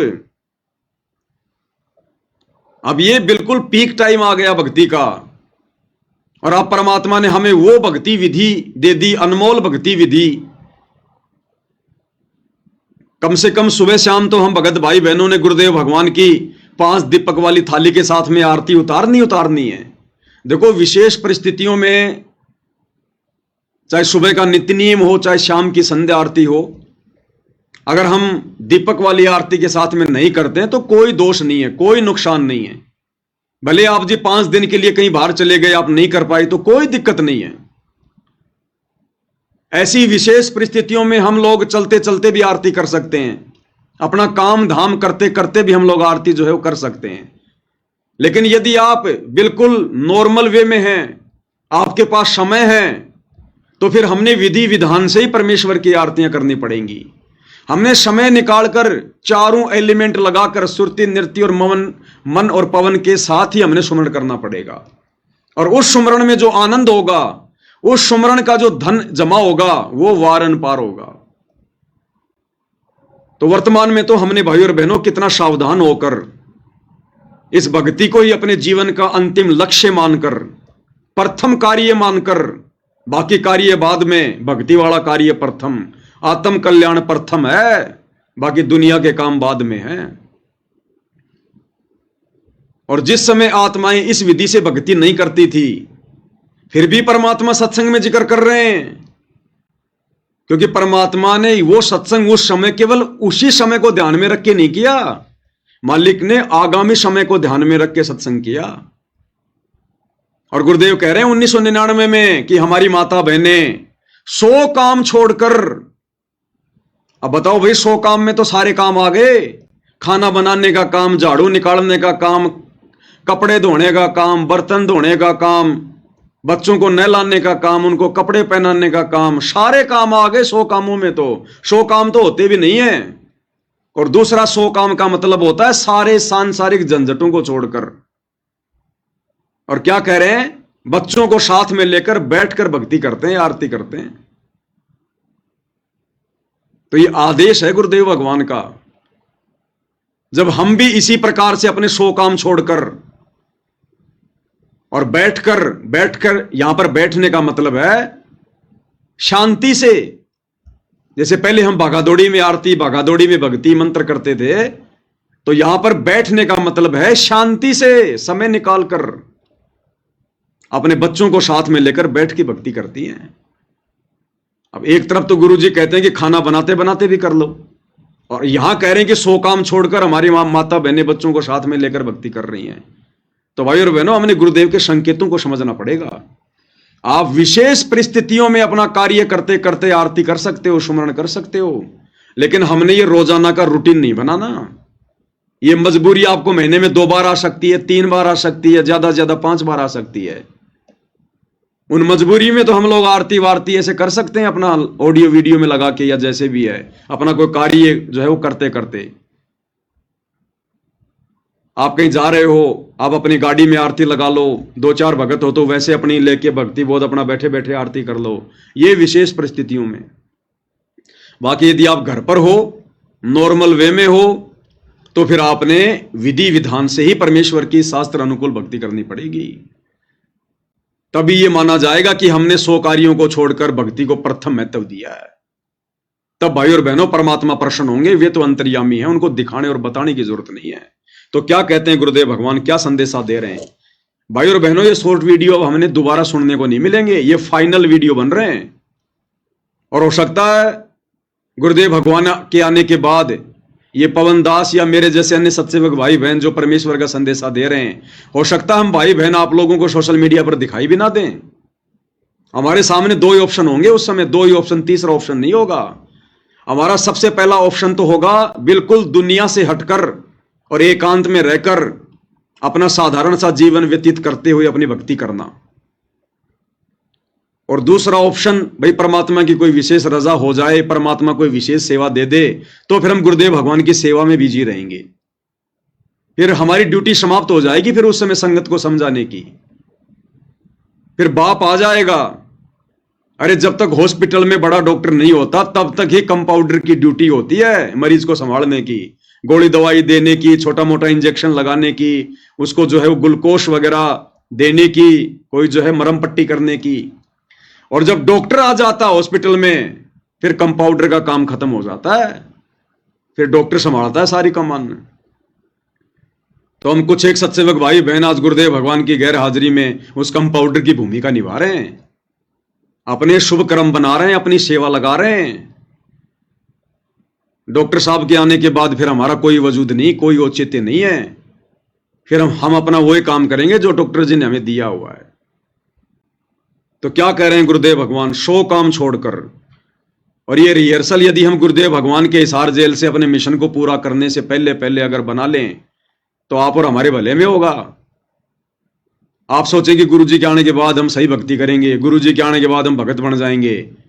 ये दिलो दिमाग से निकाल देना ये बात आप, कि गुरुजी के आने के बाद आप भगत बन जाओगे। गुरुजी जेल में बैठे इसलिए हैं कि मेरी गैर हाजिरी में जो भगत बन गया सो बन गया, आने के बाद तो दुनिया भगत बनेगी। लूला लंगड़ा ज्ञानी अज्ञानी सभी अपनी जान बचाने के लिए उनको अपना बाप बाप कहेंगे। आज वर्तमान में है भगत बनने का मौका, भक्ति करने का मौका। इन्हीं परिस्थितियों में भक्ति हो सकती है, भगत की पहचान हो सकती है। आने वाले समय में तो फिर से वही समय आ जाएगा जो समय 1994 से 2014 तक था। भक्ति भाव भादो नदी सब चले गहराए। तो गुरुदेव के आने के बाद फिर से पूरा विश्व टूट पड़ेगा। भक्ति भाव भादो नदी सब चले गहराए। ये जो बीच का समय दिया है गुरुदेव ने 2014 से, और जब तक गुरुदेव भगवान हिसार जेल से बाहर नहीं आते हैं तब तक ही भक्ति करने का, भगत बनने का चांस है। उसके बाद तो आपको एक गधा भी आपको भगत बना दिखाई देगा, भगत बना, साधु बना दिखाई देगा। तो क्या कह रहे हैं गुरुदेव भगवान? कम से कम भी 20,000 व्यक्ति हैं, 40,000 संगत है, और जिसमें 20,000 तो ऐसे हैं जो दुख से सुख में आए। अरे उनके घर में छोटे छोटे बच्चे भी परमात्मा की आरती करते। मेरे ख्याल में ऋषि भी फेल है हमारे परिवारों के सामने, इनके घर में जाकर देखा करो। 100 काम छोड़कर हमारी बहन बेटी अपने बच्चों और सारन बिठाकर आरती करती है। और कम से कम 10,000 परिवार ऐसे। दोबारा सुन लो, 100 काम छोड़कर, 100 काम छोड़कर हमारी बहन बेटी अपने बच्चों और सारन बिठाकर, एक बार फिर से देखा करो। 100 काम छोड़कर हमारी बहन बेटी अपने बच्चों और सारन बिठाकर आरती करती है। 100 काम छोड़कर हमारी बहन बेटियां अपने बच्चों को साथ में बैठा के अपनी भक्ति करती हैं, आरतियां करती हैं। जबकि उस समय भाइयों और बहनों 100 काम छोड़ के कोई भी माता बहन ये भक्ति नहीं कर रही थी। लेकिन परमात्मा फिर भी अपने बच्चों को जो है बढ़ाई देते हैं, बढ़ाई, उनकी पीठ थपथपाते हैं ताकि इन बातों को सुनकर दूसरों को प्रेरणा मिले। उस समय कर कोई नहीं रहा था, लेकिन गुरुजी अगर सत्संग में इस प्रकार की बातें बोल रहे हैं तो दूसरे सुनने वाले भक्तों को यह प्रेरणा मिलेगी कि भाई इसका मतलब मुझे भी 100 काम छोड़ के बैठ के भक्ति करनी चाहिए। इसलिए परमात्मा कुछ बातें अपनी तरफ से कहते हैं। अरे जब आज बसंत सैनी जैसे भगत कहां 1999 की बात कर रहे हैं गुरुजी, और आज 2025, इस बसंत सैनी तो सन 2000 में नाम ले लिया था। जब आज ये बसंत सैनी 100 काम छोड़कर भक्ति गई बाढ़ में भक्तों की पिटाई करने आ गया, तो उस समय कहां हमारी माता बहनें 100 काम छोड़कर भक्ति कर रही होंगी। जब आज 20 साल बाद भी ये लोग अपने 100 काम छोड़कर भक्तों को मारना अपना जो हम टारगेट बना रखे हैं, 100 काम छोड़कर राजनेताओं की रैलियों में जाना, 100 काम छोड़कर अन्नपूर्णा मुहिम के तहत अपना समय बर्बाद करना, 100 काम छोड़कर और जाटों की धर्मशाला बनवाना, 100 काम छोड़ के स्टेडियम बनवाना, 100 काम छोड़ के भक्तों को इन आश्रमों में मिट्टी ढोने के काम में लगाना गधे की तरह। अरे आश्रम में कोई भक्ति के लिए जाता है या वहां पे कोई मजदूरी के लिए जाता है? ये भगवान इस गंदे लोक में हमसे मजदूरी करवाने आता है क्या? आश्रम बनवाने आता है क्या? लेकिन यहां काल ने भक्तों को गधा बना दिया, मजदूर बना दिया, मजदूर। तो सोचिए 1999 में कौन 100 काम छोड़ के भक्ति कर रहा होगा। लेकिन ये परमात्मा तो अपने बच्चों को मुफ्त में बढ़ाई देते, मुफ्त में बढ़ाई। और उस समय के ये वचन आज आप और हमारे काम आएंगे, आप और हमारे काम, कि जब 1999 में भी 100 काम छोड़ के भक्ति करने की जरूरत थी, तो आज तो भाई भक्ति का पीक टाइम है। आज तो 1000 काम छोड़ के हमने इस परमात्मा की भक्ति को प्रथम वैरायटी देनी पड़ेगी, प्रथम प्रायोरिटी देनी पड़ेगी। क्या कह रहे हैं परमेश्वर? परमात्मा की आरती करके मेरे ख्याल में ऋषि भी फेल है हमारे परिवारों के सामने। इनके घर में जाकर देखा करो, 100 काम छोड़कर हमारी बहन बेटी अपने बच्चों और सारन बिठाकर आरती करती है। और कम से कम 10,000 परिवार ऐसे हैं जो दारू से बर्बाद हो चुके थे, तो इतना बुरा हाल कर रखा था। आज वो प्राणी पहले शराबी कहलाते थे, आज भगत जी के नाम से जाने जाते हैं। ये उस कबीर साहब की परम शक्ति है। तो क्लियर कर दिया है भाई और बहनों गुरुदेव भगवान ने। अब इस स्टेज पर आकर इस भक्ति मार्ग में गफलत नाम की कोई भी चीज हमारे दिलो दिमाग में नहीं होनी चाहिए। हमने हर संभव प्रथम स्थान, प्रथम महत्व गुरुदेव भगवान के द्वारा बताई गई शास्त्र अनुकूल सत भक्ति को विधिवत करने में लगाना है। तब भाई और बहनों इस काल लोक से हमारा पीछा छूटेगा। जिस प्रकार उस मां के पेट में हम किस प्रकार से गुरु जी के आगे रो रहे थे, प्रार्थना कर रहे थे, हमें और कुछ भी नहीं सूझ रहा था, कुछ भी नहीं दिखाई दे रहा था, बस अपना वो कष्ट दिखाई दे रहा था। तो आज गुरुदेव ने अपना ज्ञान देकर, सत्संग देकर आज आप और हमें वो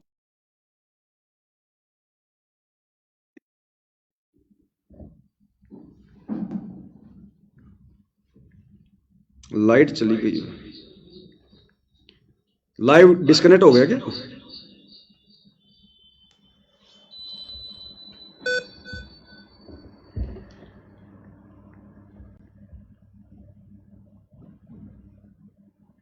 लाइव कट गया कि डिस्कनेक्ट हो गया?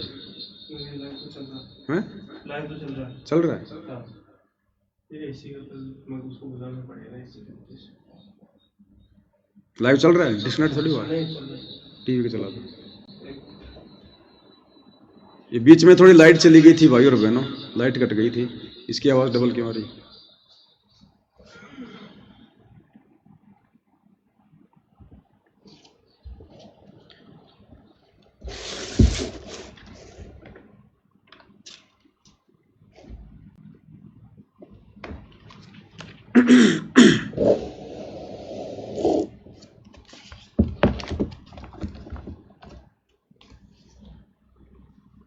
चल रहने दे, कोई दिक्कत नहीं, छोड़ नहीं हो रहा तो भाई और बहनों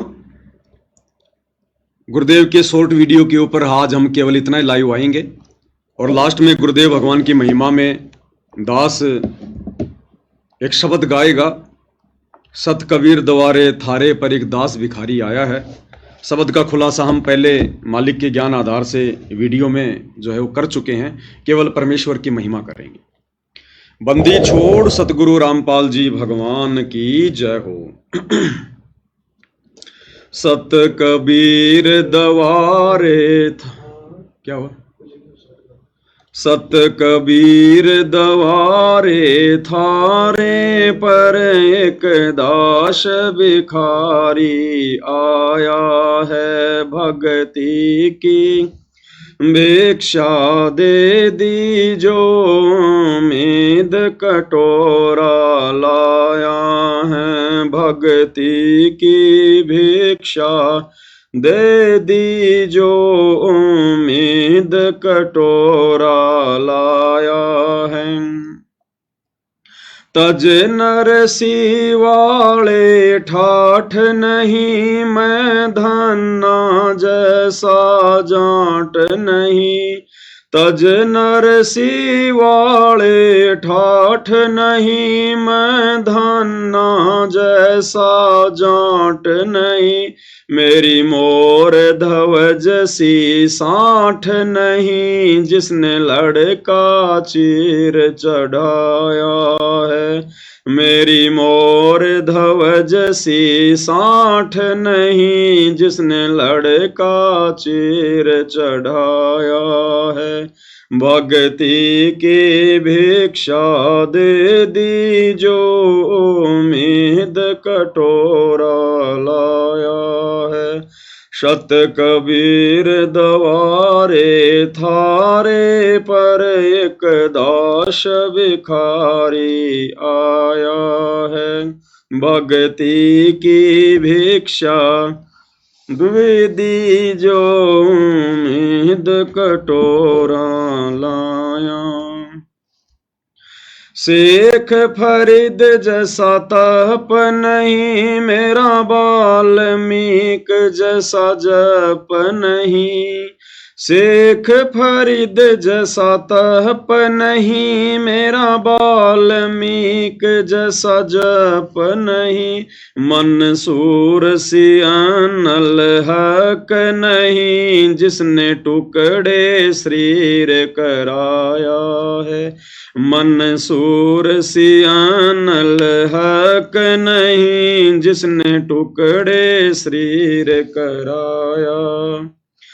भक्ति की भिक्षा दे दीजो उम्मीद कटोरा लाया है। सत कबीर दवारे थारे पर एक दास भिखारी आया है। भक्ति की भिक्षा दे दीजो उम्मीद कटोरा। धोरो जैसी आस नहीं प्रहलाद जैसा विश्वास नहीं। धोरो जैसी आश नहीं मेरा प्रहलाद जैसा विश्वास नहीं। मेरा मीरा जैसा रास नहीं जिसने रो और नाच रिझाया है। मेरा मीरा जैसा रास नहीं जिसने रो और नाच रिझाया है। भक्ति की भिक्षा दे दीजो उम्मीद कटोरा लाया है। सत कबीर दवारे थारे पर एक दास भिखारी आया है। भक्ति की भिक्षा दे दीजो उम्मीद कटोरा। रंका बंका जैसा त्याग नहीं मेरा बाजीद जैसा वैराग नहीं। रंका बंका जैसा त्याग नहीं मेरा बाजीद जैसा वैराग नहीं। मेरा कर्मा जैसा भाग नहीं जिसका आण खिचड़ा खाया है। मेरा कर्मा जैसा भाग नहीं जिसका आण खिचड़ा खाया है। भक्ति की भिक्षा दे दीजो, उम्मीद कटोरा लाया है। सत कबीर दवारे थारे पर, एक दास भिखारी आया है। भक्ति की भिक्षा दे दीजो, उम्मीद कटोरा। विदुर विदुराणी जैसा सम्मान नहीं, मैं सम्मान जैसा यजमान नहीं। विदुर विदुराणी जैसा सम्मान नहीं, मैं सम्मान जैसा यजमान नहीं। और से वो जो कुर्बान नहीं, जिसने शीस तो ले खैलाया है। और से वो जो कुर्बान नहीं, जिसने शीस तो ले खैलाया है। भक्ति की भिक्षा दे दीजो, उम्मीद कटोरा लाया है। भक्ति की भिक्षा दे दीजो, उम्मीद कटोरा लाया है। मारकंडे जैसा ऋषि नहीं, सुख देव जो इंद्री कसी नहीं। मैं मारकंडे जैसा ऋषि नहीं, सुख देव जो इंद्री कसी नहीं। ये माया भी मन में बसी नहीं, जब से ज्ञान तेरा समाया है। ये माया भी मन में बसी नहीं, जब से ज्ञान तेरा समाया है।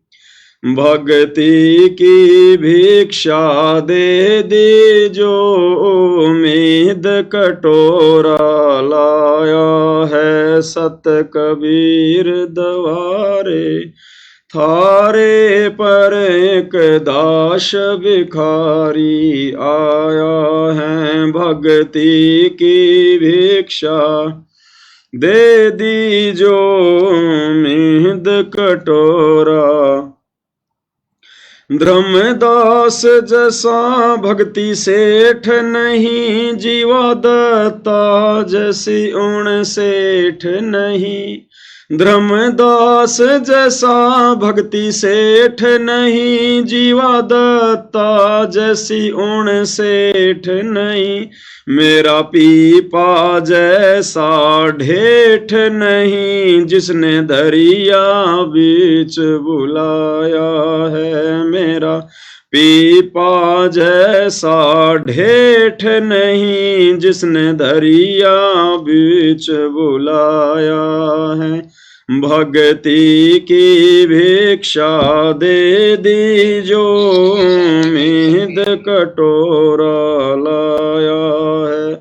शत कबीर दवारे थारे पर, एक दास भिखारी आया है। भक्ति की भिक्षा दे दीजो, उम्मीद कटोरा लाया। दिया द्रौपदी जैसा लीर नहीं, कोई बण्या भजन में सीर नहीं। दिया द्रौपदी जैसा लीर नहीं, कोई बण्या भजन में सीर नहीं। मेरे बिलनी जैसी धीर नहीं, जिसने बन के बीच घुमाया है। मेरे बिलनी जैसी धीर नहीं, जिसने बन के बीच घुमाया है। भक्ति की भिक्षा दे दीजो, उम्मीद कटोरा। शत कबीर दवारे थारे पर एक दास भिखारी आया है भक्ति की भिक्षा दे दीजो उम्मीद कटोरा लाया है। सांबर में दादू दास मिले फिर नानक को कर ख्यास मिले। सांबर में दादू दास मिले फिर नानक को कर ख्यास मिले। सुल्तानी को हो खवास मिले जिसका बिस्तर झाड़ बिछाया है। सुल्तानी को हो खवास मिले जिसका बिस्तर झाड़ बिछाया है। भक्ति की भिक्षा दे दीजो उम्मीद कटोरा लाया है। शत कबीर दवारे थारे पर एक दास भिखारी आया है। भक्ति की भिक्षा दे दीजो उम्मीद कटोरा लाया है। अर्जुन सर्जुन ने पीछाण लिए छोड़ाणी में दर्शन आन किए। अर्जुन सर्जुन ने पीछाण लिए छोड़ाणी में दर्शन आन किए। ये रानी ननद उन जान लिए बलराम पिता जनाया है। ये रानी ननद उन जान लिए बलराम पिता जनाया है। भक्ति की भिक्षा दे दीजो उम्मीद कटोरा लाया है। सत कबीर दवारे थारे पर एक दास भिखारी आया है। संतोष दास को पार किया बनखंडी का उद्धार किया। संतोष दास को पार किया बनखंडी का उद्धार किया। एक भूमण भगत से प्यार किया जो शरणा थारी आया है। एक भूमण भगत से प्यार किया जो शरणा थारी आया है। भक्ति की भिक्षा दे दीजो उम्मीद कटोरा लाया है। सत कबीर दवारे थारे पर एक दास भिखारी आया है। भक्ति की भिक्षा दे दीजो उम्मीद कटोरा लाया है। छोड़ाणी में निर्वाण होया फिर सारणपुर परवान होया। छोड़ाणी में निर्वाण होया फिर सारणपुर परवान होया। घिसा संत के खड़े आने होया जहाँ जीता दास चिताया है। घिसा शांत के खड़े आने हुआ जहाँ जीता दास चिताया है। भक्ति की भिक्षा दे दीजो उम्मीद कटोरा लाया है। सत कबीर दवारे थारे पर एक दास भिखारी आया है। भक्ति की भिक्षा दे दीजो मीद कटोरा लाया हूँ। गणिका जैसे पाप किए और अजामेल से आघात किए। गणिका जैसे पाप किए और अजामेल से आघात किए। साथ किस विद ये नाथ लिए समदृष्टि फर्ज निभाया है। साथ किस विद ये नाथ लिए समदर्शी फर्ज निभाया है। भक्ति की भिक्षा दे दीजो मीद कटोरा लाया है। सत कबीर दवारे थारे पर एक दास भिखारी आया है। भक्ति की भिक्षा दे दीजो मीद कटोरा लाया है। मात पिता और बंधु आए माया जोड़न खूब सिखाए। मात पिता और बंधु आए माया जोड़न खूब सिखाए। भक्ति कहना लारे लाए उल्टा ही पाठ पढ़ाया है। मुझे भक्ति कहना लारे लाए उल्टा ही पाठ पढ़ाया है। सत कबीर दवारे थारे पे एक दास भिखारी आया है। भक्ति की भिक्षा दे दीजो मीद कटोरा लाया है। जवानिक होती जात नहीं कोई मिला भजन का साथ नहीं।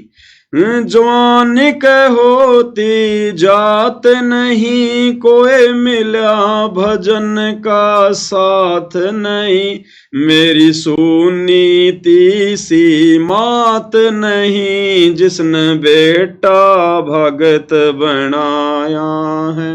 मेरी सुनीति सी मात नहीं जिसने बेटा भगत बनाया है। भक्ति की भिक्षा दे दीजो मीद कटोरा लाया है। सत कबीर दवारे थारे पर एक दास भिखारी आया है। भक्ति की भिक्षा दे दीजो मीद कटोरा लाया है। पांचों विकार सताते हैं मन चाहा नाच नचाते हैं।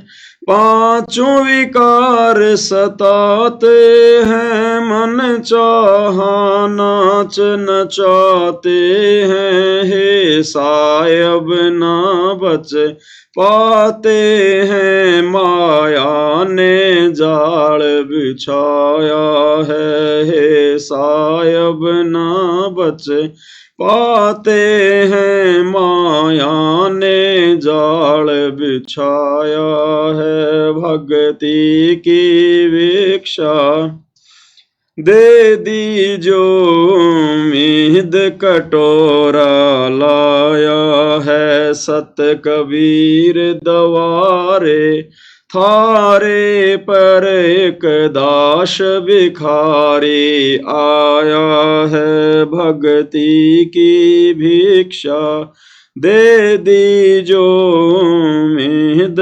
कटोरा गुरु रामपाल जैसा संत नहीं, मैं भगतों जैसा भगत नहीं। गुरु रामपाल जैसा संत नहीं, मैं भगतों जैसा भगत नहीं। मुझे दास को चाहिए जगत नहीं, एक तेरा ही शरणा चाहा है। मुझे दास को चाहिए जगत नहीं, एक तेरा ही शरणा चाहा है। भक्ति की भिक्षा दे दी जो उम्मीद कटोरा लाया है। सत कबीर दवारे थारे पर एक दास भिखारी आया है। भक्ति की भिक्षा दे दी जो उम्मीद कटोरा लाया है। तो भाइयों और बहनों, बहुत बड़ी दया, बहुत बड़ी मेहर सारी सृष्टि के सृजनहार सतगुरु रामपाल जी परमेश्वर जी की। और भाइयों और बहनों, एक बहुत ही अच्छी बात, क्योंकि सात संगतियां परमात्मा ने इसीलिए कलयुग की बिचली पीढ़ी में शुरू करवाई हैं कि साध संगति से भेद जो पाया और सतगुरु रामपाल जी परमेश्वर जी ने सफल बनाया। यानी गुरुदेव भगवान के आशीर्वाद से सात संगतियां सफलता की ओर आगे बढ़ रही हैं। और सात संगति क्यों रखवाई परमात्मा ने? भक्ति मार्ग के गूढ़ रहस्यों की जानकारी के लिए। ना जाने परमात्मा किस भगत भाई बहन में प्रेरणा करके कौन सी बातें बुलवा दें, और ना जाने वो चोट किस भगत के लग जाए, उसका जीवन सफल हो जाए। इसीलिए परमेश्वर सात संगतियां रखवाते हैं। तो आज एक छोटी सी सात संगति थी। हम कुछ एक भगत भाई बहन वहां बैठे हुए थे, और उत्तर प्रदेश के बनारस से हमारी जो सुनीता बहन है वो भी आई हुई थी। तो बहन के मुख से परमात्मा ने एक शब्द निकलवाया कि वह जब हमें पता चल गया कि हमारे गुरुदेव भगवान कोई आम प्राणी नहीं है, आम संत नहीं है, ना कोई ये दुनिया भर के काल के द्वारा भेजे गए साधु संतों की तरह कोई सामान्य संत हैं। अरे गुरु गुरु तो बहुत हैं भाई, गांव गांव में गुरु बैठे, नगर नगर में गुरु बैठे, हर पंथ में गुरु हैं। और हम भी अपने गुरुजी को गुरुजी गुरुजी गुरुजी गुरुजी, तो फिर हम इनको गुरुजी गुरुजी कहेंगे तो गुरु ही मानते रहेंगे। इसलिए अब हमने अपने गुरुदेव भगवान को परमपिता परमेश्वर कहकर पुकारना है, परमात्मा जी कहकर पुकारना है, भगवान कहकर पुकारना है, परमेश्वर कहकर पुकारना है। जैसे हम बातें करते हैं ना कि भाई गुरुजी ने एक सत्संग में ऐसी बात कही है, तो अब हमने क्या बोलना चाहिए कि परमात्मा ने एक सत्संग में ऐसी बात कही है, परमेश्वर ने एक सत्संग में ऐसी बात कही है। अगर हम गुरु गुरु करते रहेंगे, गुरुजी करते रहेंगे, तो गुरुजी वाले भाव रहेंगे हमारे अंदर। इसलिए अब हम सत्सेवक भाई बहनों ने, और ये दास भी आज के बाद कोशिश करेगा भाई और बहनों, उस बहन की बातें बिल्कुल ज्ञान आधार से हैं, सत्य हैं, सभी भगत भाई बहनों ने अमल करनी चाहिए। और अब हम अपने परमपिता परमेश्वर को गुरुजी ना कहकर, क्योंकि गुरुजी की तो वे केवल एक भूमिका करते हैं, क्योंकि गुरु के बिना ज्ञान नहीं हो सकता। तो गुरु की तो केवल वो भूमिका कर रहे हैं। असल में क्या है? असल में परमेश्वर हैं। परमेश्वर, जगत गुरु, परमात्मा, पूर्ण ब्रह्म, परम अक्षर ब्रह्म, सत्य पुरुष, अकाल मूर्त शब्द स्वरूपी राम, ये हैं उस परमेश्वर के रियल नाम। तो हम सभी भगत भाई बहन कोशिश करेंगे आज के बाद, जब भी हम अपने मुख से अपने गुरुदेव भगवान को लेकर कोई बात कहें, कोई शब्द कहें, तो हम उन्हें परमेश्वर का दर्जा दें। हालांकि वे तो पहले से ही दर्जा प्राप्त हैं, लेकिन आप और हमने रिहर्सल करनी पड़ेगी भाई और बहनों, इस परमेश्वर को अपने हृदय में बैठाने के लिए।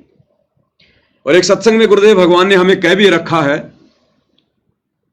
कि जब भी आप कोई बातें करते हो इस दास के विषय में, यानी गुरुदेव अपने लिए कह रहे हैं कि जब भी आप इस दास के विषय में कोई बातें करते हो, तो आपने ये नहीं सोचना कि मैं गुरुजी के बारे में बोल रहा हूं, गुरुजी के बारे में सोच रहा हूं। नहीं, मैं परमात्मा के बारे में सोच रहा हूं, मैं परमात्मा के बारे में बोल रहा हूं। तो आज के बाद हम कोशिश करेंगे गुरु और गुरुजी शब्द को बहुत ही कम यूज करेंगे। अगर अनजाने में जुबान पे आ गया तो अलग बात है, अन्यथा हम परमेश्वर या परमात्मा इन दोनों शब्दों का ज्यादातर प्रयोग करेंगे, क्योंकि साध संगति से भाई और बहनों हमें सीखने को मिलता है। तो आज के लाइव वीडियो में केवल इतना ही। गुरुदेव भगवान के आशीर्वाद से फिर आगे परमात्मा समय देंगे तो जरूर उनकी सेवा में हाजिर होंगे। तब तक गुरुदेव भगवान हम सभी को आशीर्वाद दें, आज्ञा दें, सद्बुद्धि दें। परमेश्वर हम सबका मार्गदर्शन करें। बंदी छोड़ सतगुरु रामपाल जी परमेश्वर जी की जय हो।